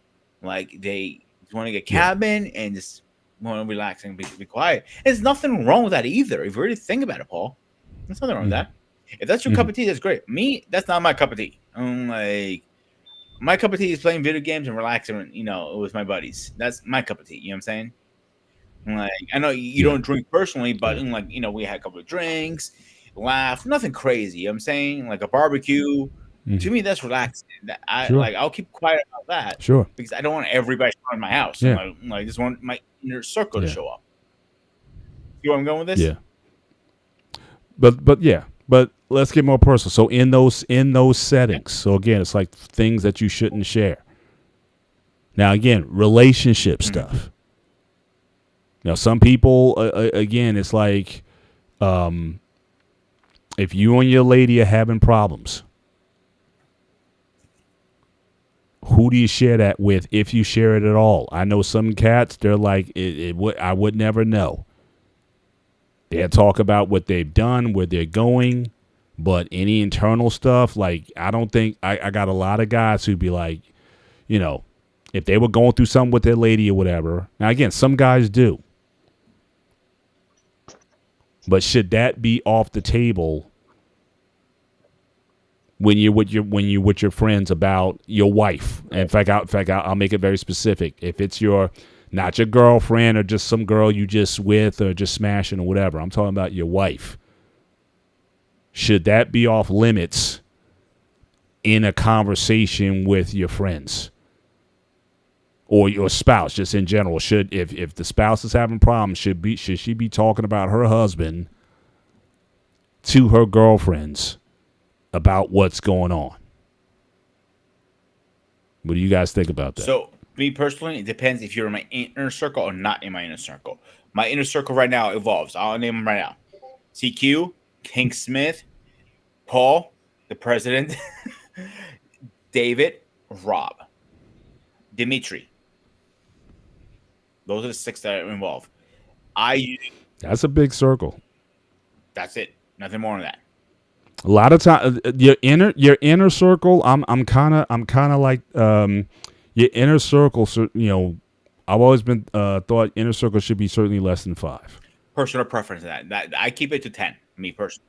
You know what I mean? It's like if you kept naming names, like, no. There's got to be an inner circle and there's got to be an inner circle. So there's got people that I speak to on a daily basis in my inner circle. Like I talk to you on a daily basis. I talk to this knucklehead once in a while too. But but you guys are in my inner circle, and we broke bread together. I've been in your house, all this stuff. So whatever. So if you're in my inner circle, yeah, I'll share it. And we did. Well, last time we went on a train ride together to New York, we shared a lot. Well, sure. I'm just asking the question in general, and even for those who are in the chat, stuff off like at what point your husband or your spouse was having problems, sex problem, whatever, financial problem, or whatever. At what point or in what circle do you share that? Now, I know some people, it's like, we ain't got no problems. Now, if you wind up pregnant, then yeah, that's obviously something you can't hide. But it could have been an adulterous situation. Would you share that? Because again, especially if you're going to be around these people. So let's just say you guys gonna have the cookout, right? And everybody comes over, but then everybody knows that Robert cheated on you. How's that gonna look? Not good. Or they start looking at it and he gonna start perceiving why they ghosted me like that. It's like, hey, what's up? It's like, hey, it's like uncomfortable. Like, what happened? What was said? So again, some situations you may not want to share, especially if you are with a group of people that you know on a regular basis. The only time I've seen stuff shared is like if you guys like are literally on the brink of divorce, like you're divorcing, then yeah, sometimes that stuff comes out because obviously that person's not going to be around anymore, and then people are going to be asking, well, where's Rob or where's whoever it is. But your day-to-day problems or whatnot, some people are very close to the vest. I don't share nothing, that kind of stuff is off limits. We'll talk about politics, sports, we'll talk about whatever. Wife and kids, even then there's people who won't let you in on that inner when things like that are going on. Because again, especially if you got to see them, they don't want those people judged. Even if you were having a sex problem or whatever, then you meet Karen and be like, hey, Karen, or whatever, and even subconsciously, you may look at her differently because you know what, she's not treating my man right, my boy right, or something like that. You don't want to necessarily foster those kind of feelings with somebody. Um, and it gets awkward because again, you guys are in close proximity. So again, I don't know if that's going to be the same answer for everybody. David, so I wouldn't mind your perspective on that, um, on that situation. On sharing or oversharing with people.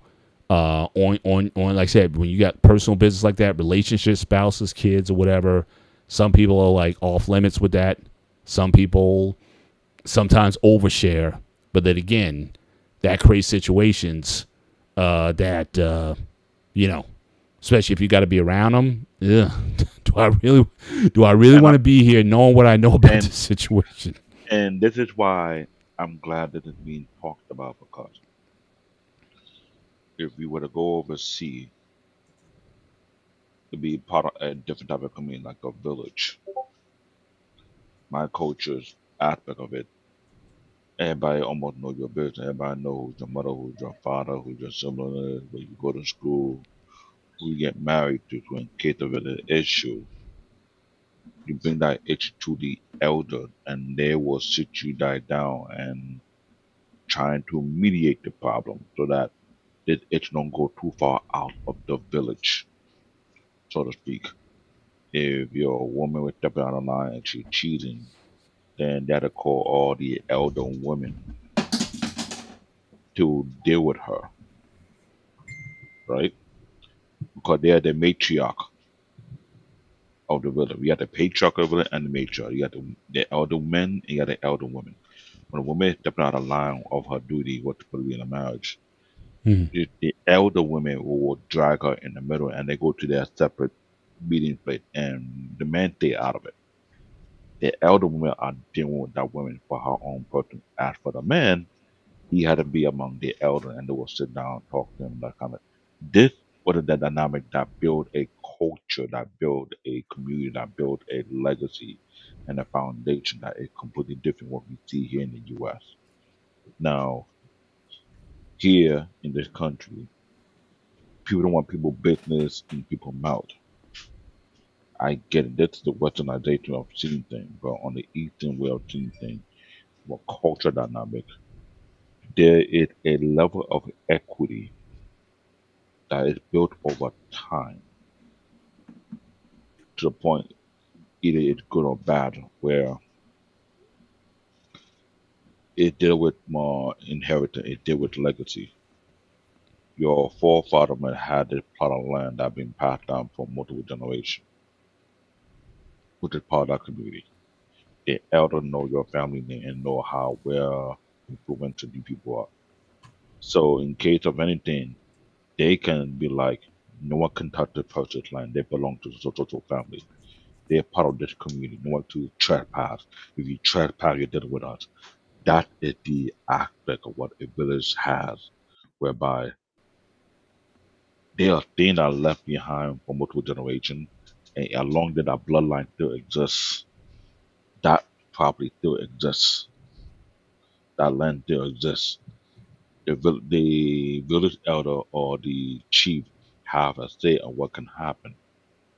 If you went to the village and say, we want to rent our land, we're not selling it, we want to rent it, but we want to make sure we ask you if we are allowed to do such things so we don't break the bylaw. Because I'm hearing that is going on right now in Ghana, whereby people can lease their land for 50 years to 99 out. I'm like, hold up.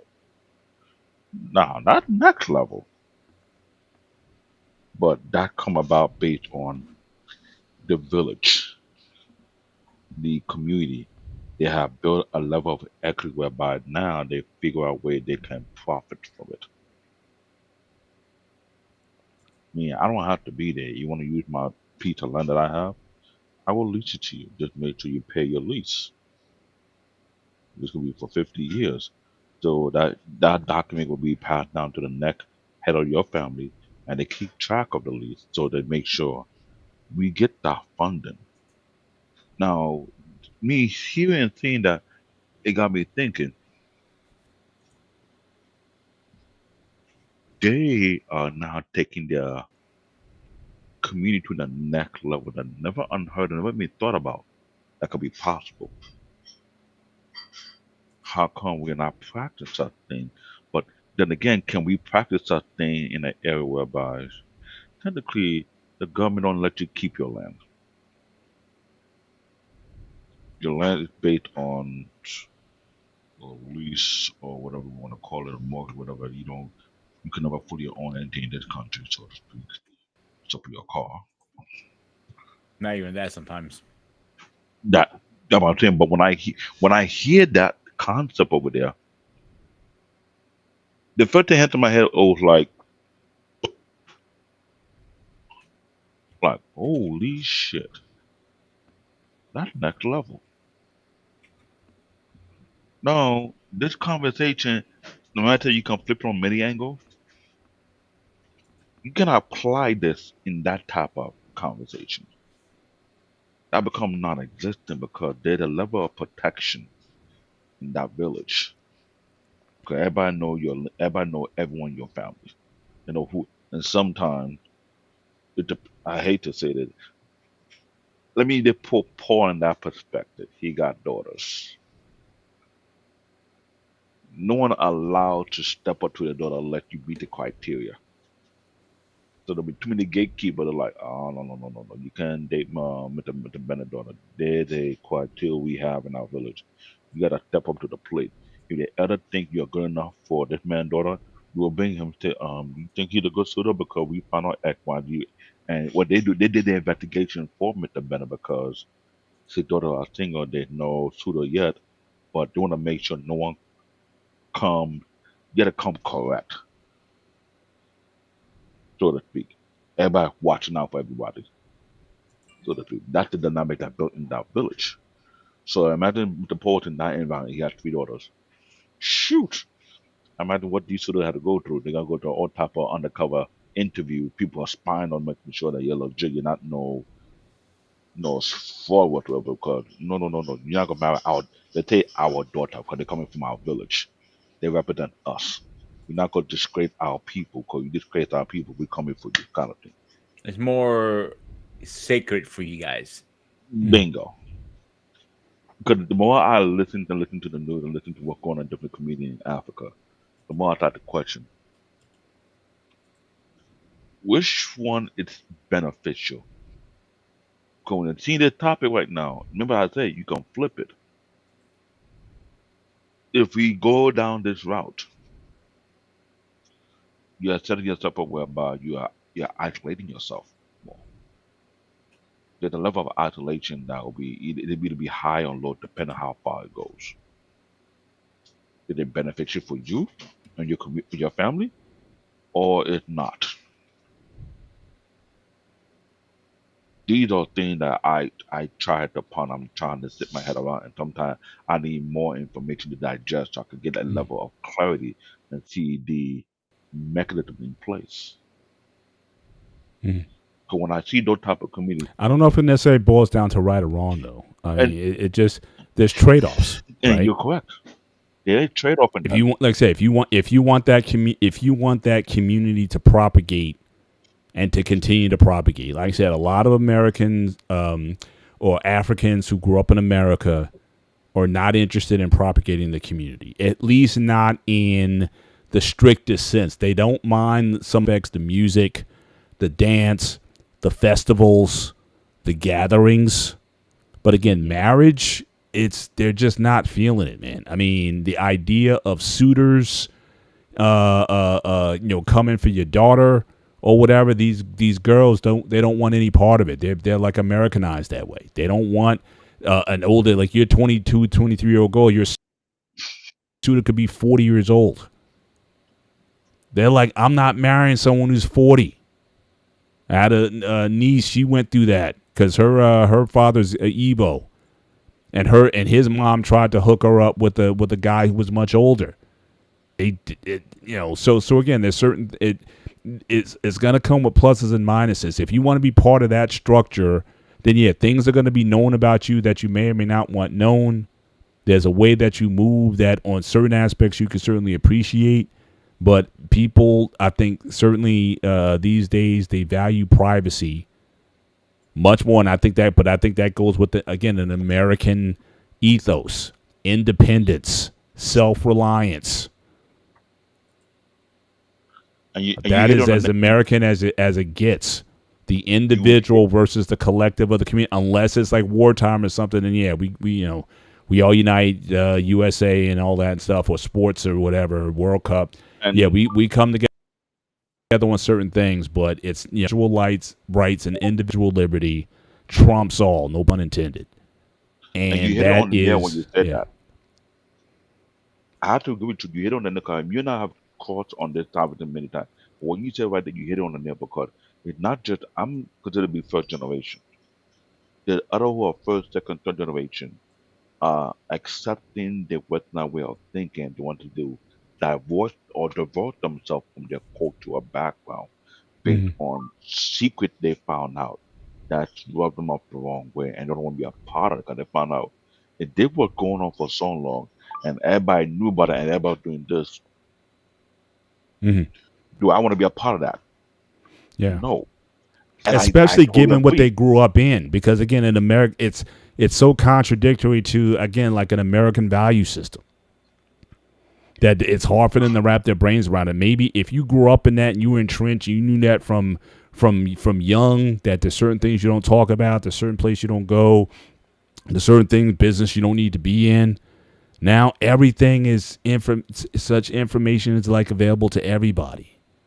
And so again, it's hard for me to look at that situation through my Americanized upbringing. As much as they try to keep me in, the cult, because even here, like I said, you can have your cultural events, but again, how many of those you're gonna have? Maybe once a year, twice a year, Mm, you have events, but you're not in the village. Because again, if you're a successful Nigerian American family, you're not living necessarily amongst successful Nigerians. Y'all come fact- together, facts. but again, if you're living in the suburbs or whatever it is, you're just like African Americans. You're probably the few people in your community on your block. The only ones I've seen here that do that, Latinos kind of live in groups. Asian Indians tend to live in groups, Hmm. but even the Africans, I haven't been in mostly, at least not in the suburbs anyway. Now New York or whatever, you find these ethnic communities in like I said, in the urban areas, but in the suburbs, I've yet to see a Nigerian American based community. That is Now New different. York, you got Haitian communities, you got Jamaican. I mean, in New York, there's a lot more ethnic communities. But it's hard to do that in the suburbs unless all y'all are going to be very strategic about, look, I'm going to buy this house and there's this development that's being built up and we're all going to buy houses in this community. I don't even hear Africans doing that. And I think that the reason behind that because it depends on what group of Africans. Either they're Nigerian or they're Ghanaian or they're from Senegal or from Burkina Faso. It depends what is the agenda are they working towards to. And what you said totally correct because even I was thinking about that the same thing. Like did that happen in the suburb? Did they strategically plan out how to go buy a property and be all collective? Because looking at this country, question gotta ask where that will be possible, where that will be allowed. Would they let a selected number of people in that particular ethnic group want to buy a property in that particular community without roadblocking it? Yeah. That's the question I'm going to Well, ask like I said, because yeah, because like I said, in a lot of these suburban communities, persons of color are generally the minorities there. Like I said, Asian bingo. Indians is the only one. You go like to Edison, New Jersey, or North Brunswick or whatever, you see, like I said, communities that are predominantly. In fact, one of the clients I was working with earlier, the community that he lives in, there's a lot of Asian Indians in there. Nice homes, beautiful homes, driveways, and all that kind of stuff. I mean, yeah, you have that, but I don't see that with any other ethnic groups. So so that might be something that is exclusive to them. But even still, do you want to be a part of a community that knows all your business? And so again, you have to, with that situation, you got to take the good with the sweet. And people will know one way or another. They find out stuff about you that you may not want them to know. They may find out how much you make, or they may find out about your family situation. If you had a fight with your wife, or your wife is cheated, or you cheated, or something. Stuff gets right. You got to choose. Because and I'm glad you said, but right now, there's a village in Nigeria. This is far from Lagos, whereby people are coming and buying. I'm not saying buying. Let me rephrase that. People are building the type of mansion, turning that village to something else that it's not. It's almost like that village went through a reconstruction. It's nothing more but a village of mansion next door to each other. It's kind of like weird.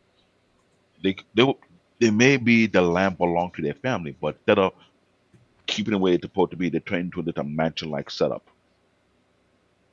So you go down the street, you see mansion left and right, depending on the value being spent on. And that is happening in Nigeria right now to speak. Outside the realm of Lagos and certain states, I'm sure either Ondo or your Lagos or Shun. No, not Lagos, but something like that. People are doing that. I see another country that a multi-billionaire converted his village to a city because he is known to the village chief and he had a vision for the village. So everybody partaking in it and became something more profitable with them. Everything very based on the surrounding you grow, and what you're saying totally correct. Because looking at present time, this is a dialogue that, whew, man, I'll be honest though, this is a dialogue that it need to be dissected a little further. Yeah. Because you Yeah. And when I one. ask Yeah. yourself, like for example, I'm looking towards to move back to Africa, and I'm planning to go to my home country, I'm planning to go to another country instead. And I gotta ask myself where I'm going to be moving to, if I want to be part of that particular community or not. If I want to be with a support assimilated into that community.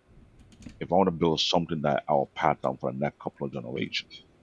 What are the pros and cons behind that? We had security boss. She moved to South Africa, and lately it seemed like she getting assimilated and she became accustomed. People are more welcoming to her because what she's bringing. So that's the question that are going. Everybody, what is goes about this? I want to move back to Greece, and they're like, you're awkward. This is Greece, not like it used to be anymore. Oh, How would he? I could have told you that Greece is nowhere near the same as what it used to be. So Well, is that but is that better for you though? Because are they more more westernized, more Americanized, more cross-platform? So it might be better for you there than having to deal with a lot of the ethnic stuff that might have been there back when you were young. I mean, are people more global now? Things that might not have been so normalized back then, now they are. And since you already grew up in a culture that has that already, would it be easier if you went back to Greece now versus if you moved back there 30 years ago? Good Can't answer question. that question. I can't answer that question because I haven't been there in so long. To I step foot in that country and be around the people again. Give me like 3 weeks or 2 weeks at least. I can tell you that. Yeah. You give you a month. I don't know. Yeah. No, I'm serious. 2 weeks, I wouldn't know because I'll be hanging out with the people. I'll be socializing with them, so I wouldn't know because I remember the old Greece and the new Greece. From what I see from TV, it still seems like it's like the old Greece. Some places, and some places are not. Right. 50-50 mix. It's more Western Americanized, I guess you want to call it, and it's not. Well, at least in the cities, anyway. Like Athens might be a different story than like I said, a suburb or more rural part of Greece. But I mean, Athens vibe might be, pretty familiar as far as American. And that is a good point. This is something that if I'm saying this conversation, it opened up different layers to look into because if you're planning to stay within a westernization where you got to adapt to the American mindset of about my own business, you're planning to move to another environment, you might want to drop the American way of thinking and adapt to something that's completely different that might be beneficial to you or may not be beneficial to you, depend on that particular environment. And this is like a discussion that's for it anybody. If you plan to relocate, you plan to go to something new, you gotta ask yourself what type of environment that benefits you more and what kind of thing that you're willing to share or not share. I think that is something everybody gotta have on the top of their mind to be able to make that particular move. Because like I said, this as we were talking, I started to think more about it and I'm like, damn, I didn't even think about it in this angle. This is a good question. This is a good thing to look into. Mm. Because for me who want to go back, because before I thought I'm gonna go back, and now thanks to the orange man, I'm more eager to go back because I'm like I'm tired. I'm already fed up. I had enough of this. I want to be in a different environment where it's more relaxing to my soul than with the being on edge every day. Because being on edge is fine every day. After a while, you get tired of it. You want to actually literally breathe. Like, kind of. But are you trying to grab my air out of my mouth? Like, seriously? That's what it feel like over here. I had to do this. Figure of speech. That's what it feel like here. Mm. But after a while, depending on your endurance level, you might say enough is enough. Like get the hell out of here. Because now, like I mentioned, social media is no longer social media, it's more gossip media. Nothing is safe. Everyone can hate on you for anything and want to dock you just because they don't like your lifestyle.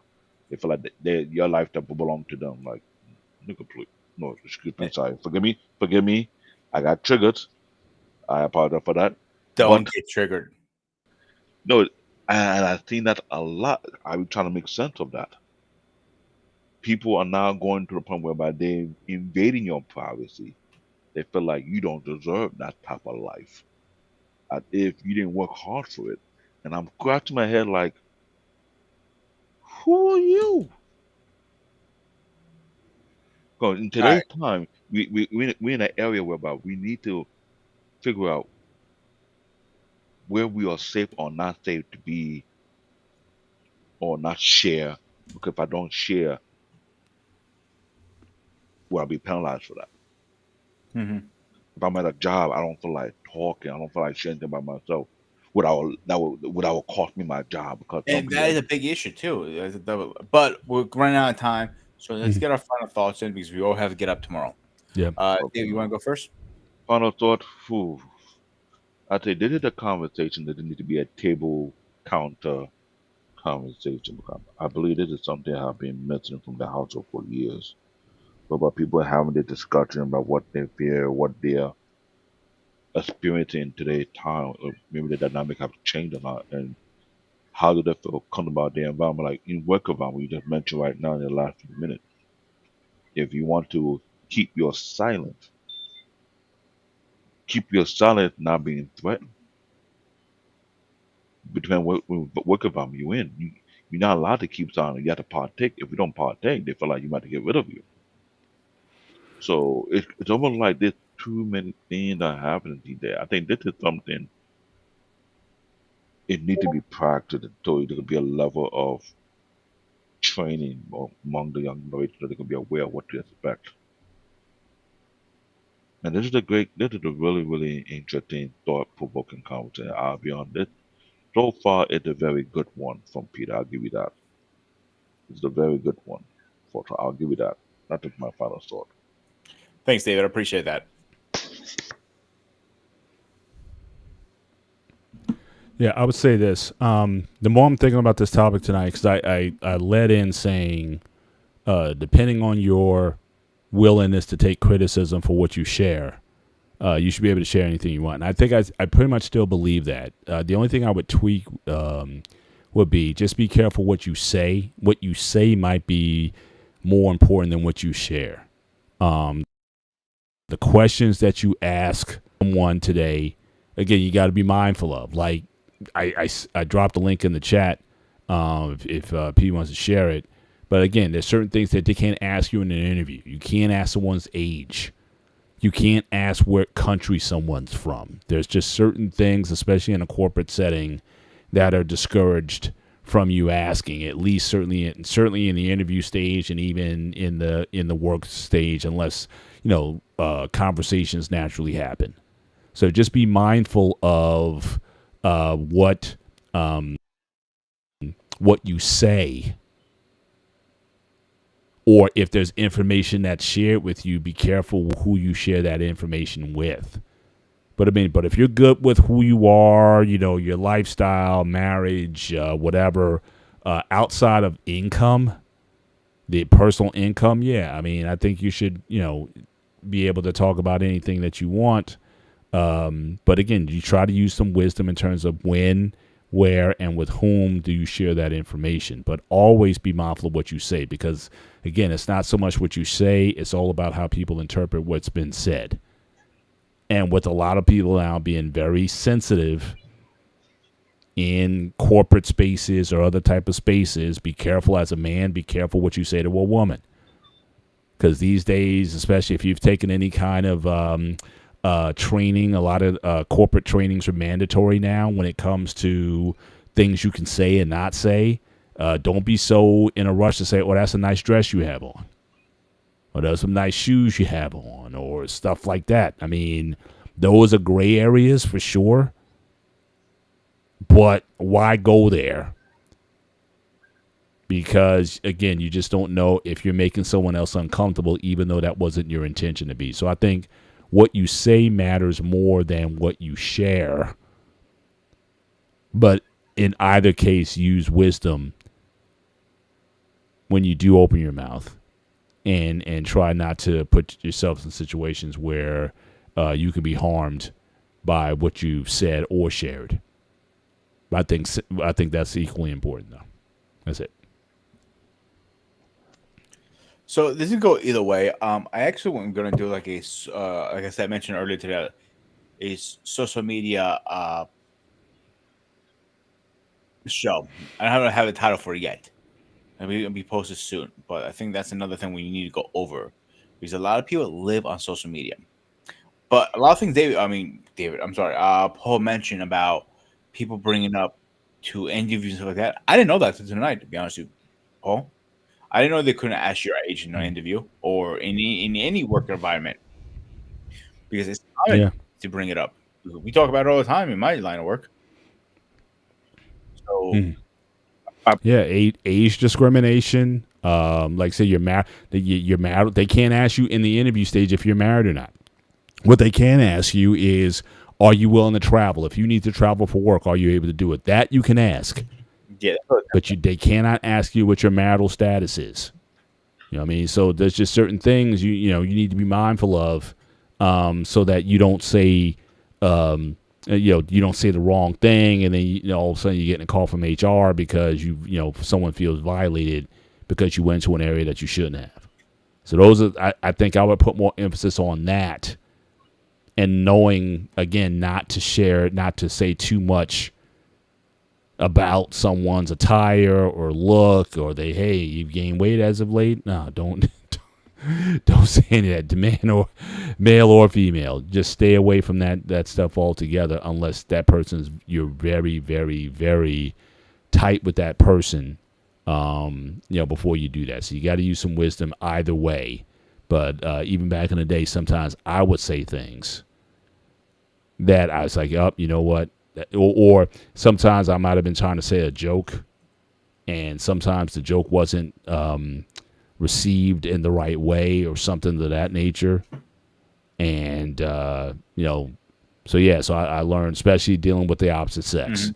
The less you say, the better off you'll be generally, especially in this environment today. So yeah, just be just be mindful of that. Oh yeah, I agree 100%. So let's get over the schedule and let's call it a night. David, you want to go over your show for tomorrow? Make sure Tomorrow's you're awake. show. Tomorrow's show is a very interesting show. We go a little deep. This is for all MMA fan, MMA junkie. This is an anime based on a pop culture phenomenon called Baki, a grappler.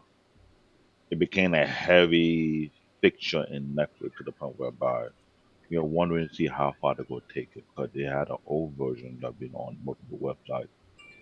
We go talk about Baki the character and the whole franchise for what it is, and see how far we can go with it because this is one of my favorite fighting anime, whereby it it kind of make me want to get back into it, but I'm kind of old right now. If I was in my 30, my 20, I'm looking for the one to whoop, but now I can't. I gotta be careful about that because we're very different era. But it's a cool show we'll be having, and I'm hoping to get some people who want to join into the conversation or have things to contribute to the conversation. Other than that, tonight's show was a very thought provoking show. It got me thinking about a lot of things. I mean, I have to start writing things down now. And that probably the better way of mentioning about the legal implications about acting, age, and all that stuff. It have been a thing in the workforce arena because whereby people have discriminate people based on age, marriage status, and place of origin. They have gone too far. That's why I'm saying corporate America is not the same as other arenas. They are crossing threshold unheard of and doing things they're not supposed to do. This is why those things Mr. Pablo mentioned have been put out there. And I work in many different private sectors and public sectors whereby this is being pushed for a specific reason. It can get out of hand at times, but Yeah. hey. All right, Dave. I mean, Paul, you want to go next?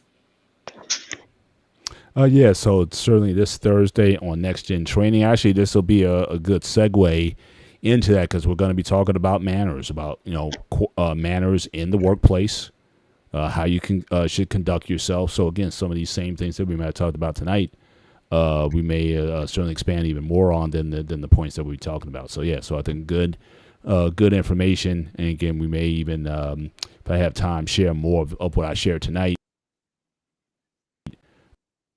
Just etiquette in terms of what certainly if you want to work in these spaces. And I think it's not just corporate, it's any jobs now where you have a mixed environment, multicultural environment.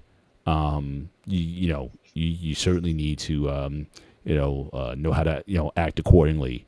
We're not offending people's religion. I know certain companies, they have it where you can they have prayer rooms. For most of you, got to pray 5 times a day. So folks accommodate there. So wear headgear, your hair.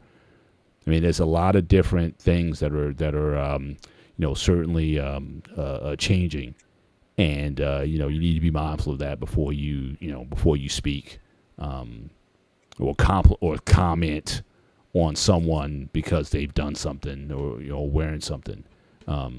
So hopefully we'll do a deeper dive into that on this Thursday. Looking forward to the conversation. All right. And where are we? So on Saturday, the Hangout Show, where we talking about armor up? Who has the most powerful armor? That's really an interesting conversation, I think. And David, don't give me that look. Yes, we know we're gonna argue like we always do. Well, we're gonna kiss and make up like we always do too. Pause. Yeah, I'm about to say. Yeah. It was an expression of speech. So shut up. Sunday we're gonna have our normal gray area, right, Paul? Mhm. Okay. And With the for next topic. week, go ahead.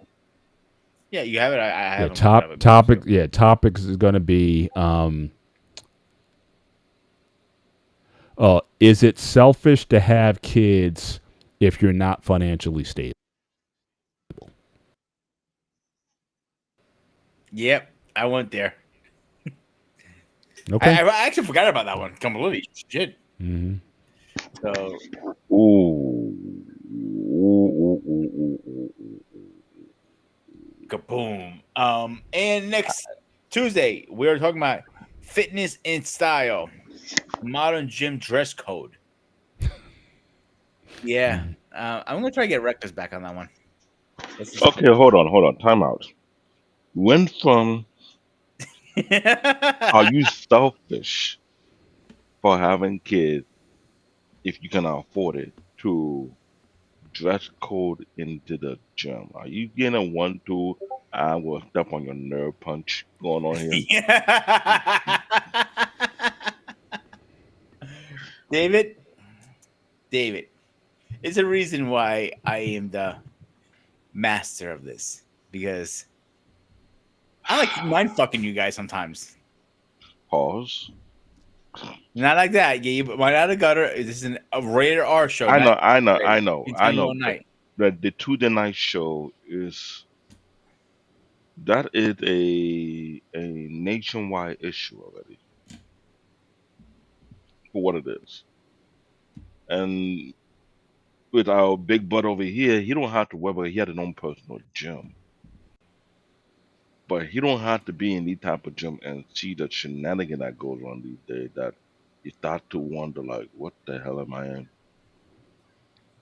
And to me the gym is to me, I'm going to the gym every day, it's like a sanctuary. That's where I unleash whatever level of stress I have throughout that day, throughout the week, so I can go home lightheaded.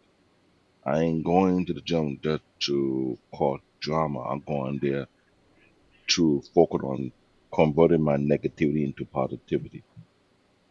But these days, the negativity have skyrocketed to the point whereby you start to wonder, do I need to work out there or just stay home or just go to the park? That'll be an interesting conversation. Um, And I hope Reckless Ray shows up. yeah, I'm gonna email him soon. Or text him. I know Um, Reckless Ray, I'm calling you out. We haven't seen you in a while. We need some of your recklessness over here. so let's not get into that too much. I really want to hold out for next week, but it should be a very interesting conversation because I've seen a lot of red flags in gyms. That's all I want to leave it. Except that, David, and last final words before you walk the plank. I don't walk a plank. I put people off the plank. Other than that, it has been like interest. Ladies and gentlemen, please, if you have any comment on this particular topic, put your own two cents because this is something I think everybody needs to start thinking about more often. Because it's a really, really deep topic that you not only gotta ask yourself, either you're married or not, but you gotta ask what it will affect on your particular foundation. Mm, This is a foundation building type of topic, if you ask me. true, Because a lot of parents don't teach their kid about this. true. Am I wrong, Mr. Bennett? Um, I may differ a little bit. We'll wait for the show See? for my opinion on You it. see? I'll think about it a little bit more. All right. So I guess that's your final opinion, Paul. Guys, as always, this was the Spartan SU Network. I am Ghost Sparta. He is Black David. He is Mr. Paul. As always, stay fresh, stay safe, and I'll see you guys on the next one.